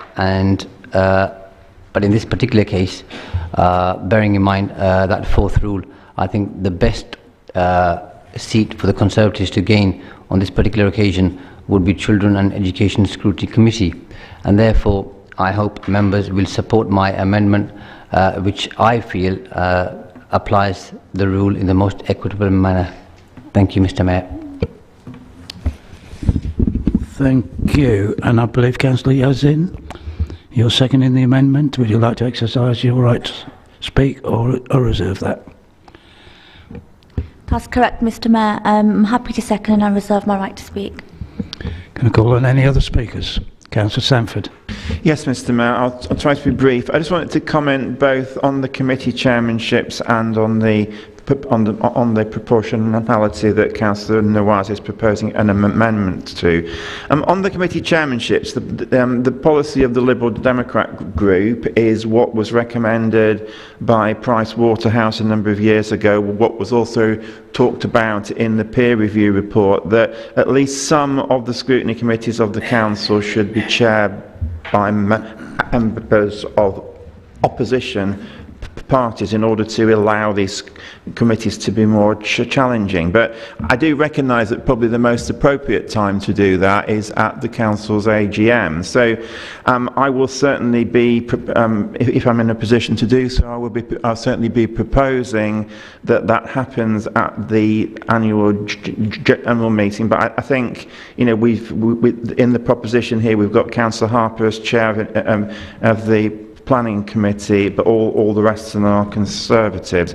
I had a dream, you know, a few weeks ago. I had a dream, and I was sat in Pizza Express with Councillor Fitzgerald, and he said, "Nick, would you like to be chair of a committee?" And I thought, well, you know, this is what we've been asking for years, and my dream was coming true. But then, of course, I woke up and it was not true, and it's not happening. But anyway, so but being serious, turning to the point about proportionality, I think, you know, Councillor Nawaz makes a really good point that, you know, what the Conservatives are doing really. Councillor Fitzgerald talks about all this working with other parties. What this is, in his proposition, it's a naked power grab, because he actually knows that Planning Committee is a decision-making committee, whereas the scrutiny committees aren't. So he's just trying to grab a majority on Planning Committee when, as Councillor Nawaz says, that is not the most proportional way of doing things. So the Liberal Democrat group will be supporting the amendment that Councillor Nawaz is putting forward. Councillor Harper. Thank you, Mr. Mayor. Well, as the previous chair of the Planning and Environmental Committee, members past and present of that committee will know just how passionate I am about public perception and the integrity of that committee, in that it must perform its legal role correctly, be totally neutral and free of any party political whip or predetermination or indeed political pressure. There is simply no need, Mr. Mayor, to change the makeup of the Planning Committee. It is already fully fledged, and because, as I already said, all members must remain strictly neutral and without any predetermination, I therefore call on all councillors to reject the original proposal, leave the Planning Committee as is, and agree to the amendment put forward by Councillor Nawaz. Thank you, Mr. Mayor. Thank you. No other speakers, so I shall call Mr. Mayor, just for clarity, can I respond to the amendment, or is that before we move to the... We've not moved to anything, so open to speakers. Okay, just let me know when. Sorry, are you speaking? Oh, if I'm allowed to speak, Mr. Mayor? Yes, please do. Oh, fine, okay. Well, look, I don't accept that it is a power grab. Sorry, excuse me, Councillor Fitzgerald. Councillor Murphy, point of order. Can you put your microphone on, please? Thank you, Mr. Mayor. Understanding order, I'd like to move that the vote now be taken. What? I'm not sure there's been sufficient debate, Councillor Murphy, so I'll allow Councillor Fitzgerald to speak. Thank you, Mr. Mayor. So what I'm trying to say, what we're proposing keeps the status quo insofar as it's not a power grab. The Conservatives had a majority on the committee. What is wrong with that? If Councillor Harper is saying he wants to keep things the same, then he shouldn't accept the post of a position on the committee, or indeed be its chairman. He should let things lie as they were, step aside and let a Conservative continue to chair the committee. We're only doing this, and it's being forced upon us because of arrangements in the political makeup. I've asked my group which is the committee that they would rather keep, and they have said the Planning Committee because it keeps the status quo. That's all, and I agree with Councillor Harper about, you know, there is no whipping on planning, but proportionality remains the same. I'm not asking for anything we didn't already have last week. And if it wasn't for Councillor Harper and indeed Councillor Murphy, we wouldn't be having this conversation, Councillor Stamford, and I would rather wait till May. But I'm being forced into a situation where I'm having to make changes. I'm also having to make concessions in the spirit of good cooperation with colleagues, including Councillor Harper. So the fact is, what I'm asking is not unreasonable. What Councillor Nawaz is asking is to our detriment, in the sense that the members here see that having an advantage on there is the right thing to do. We're not asking for anything else. It's exactly what it was before. Thank you. Councillor Hogg. Thank you. Thank you, Mr. Mayor. So you say that you're looking to maintain the status quo. Well, actually, the status quo would be not to reduce the number of Labour members on the committee. Well, no, that's the effect of what you're trying to say. Is you're saying that Labour need to give up one of their people so that you can put an extra another Conservative on that committee. It's not a political committee. I'm on the committee. I feel that we rub along quite well, mostly. There doesn't seem to be particularly any kind of voting along political lines. I was there yesterday. You were there yesterday, yes, and it's always good to see you at the committee. But the fact remains is that you're saying that you want to maintain the status quo by keeping the same number of Conservative members on the committee, but by doing so you would reduce the number of Labour members on the committee. So that's not the status quo. And actually what is proposed in this amendment is not to change a single person on the committee, to keep things as they are. We've got until May when there will be an election, and then as is the way of these things, that the groups decide which members to put on that committee, and that is by far the most sensible solution going forward. And I would suggest that members take that on board and support the amendment. Thank you. Councillor Skipstead. Could I just ask Councillor Fitzgerald why he thinks it's to the detriment to accept Councillor Nawaz's amendment? I don't understand that. I don't think I'm allowed to answer. No, sorry. You could ask that of the mover. Councillor Fitzgerald does have a right of reply to the amendment. You have a right of excuse me, let me explain. At the close, yes. Thank you. At the close of the debate, you can answer that question. Thank you. So, any other hands? Councillor Harper, you've already spoken. Can I come back or not? Thank you. No, so I shall now call upon Councillor Yazin. Is that correct? Thank you, Mr. Mayor. I don't have anything further to add to the debate other than to urge members to support the amendment. Thank you. Thank you. And is that Councillor Fitzgerald, you wish to add? What I would say equally, if there is no party politics at play here, and it is a completely independent view, then I don't see why the Labour Party would also want to keep a seat on there also, because it surely shouldn't matter what members sit on there. All I've found myself in is with one member less on the planning committee. Now, I understand that Labour have found themselves in the same position, but it's not of my making, and I find it rather awkward that we have to be discussing this mid-year, well, towards the final end of the year. And look, it's not that big a deal. It really isn't that big a deal. But the point is, my members have said their preference is to keep a seat on planning, to remain the status quo from our perspective. That's all, nothing more.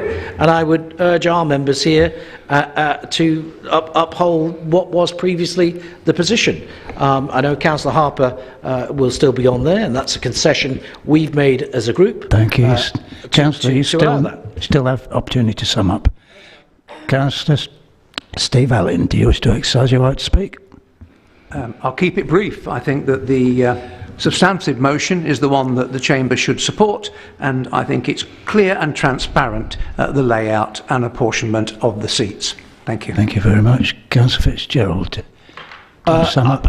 Brevity. I don't wish to add any more, and Mayor, I'm happy to go to the vote. We will not be supporting Councillor Shaz Nawaz's amendment. I'll be sticking with what we've originally proposed, as advised by members. So we're now moving to the vote. Over to Rachel. Thank you, Mr Mayor. Councillors, we're now voting on the amendment to the recommendation from Councillor Shaz Nawaz. So all those in favour, please, it's your green cards.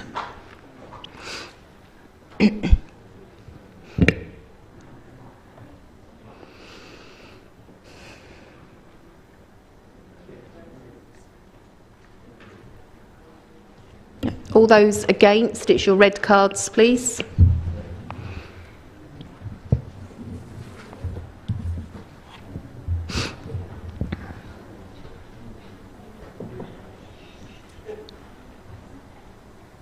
Any abstentions? Thank you.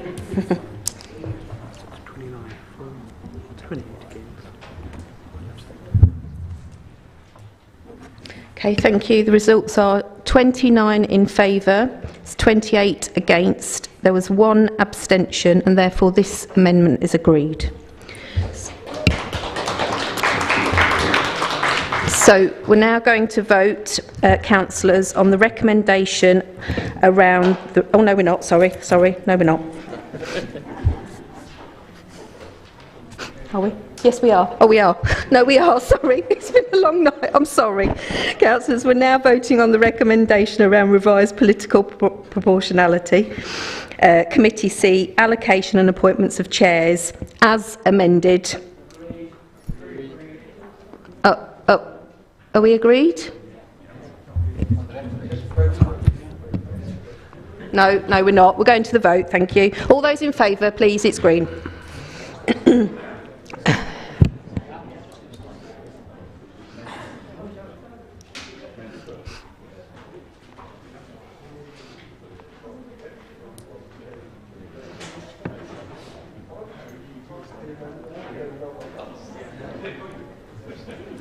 Yep. All those against, it's red cards, please. Okay. All the abstentions, it's yellow cards, please. 29. What is it? 29 for and 29 abstentions. Okay, thank you. The results are 29 in favour. There were 29 abstentions. Therefore, this is agreed. Thank you.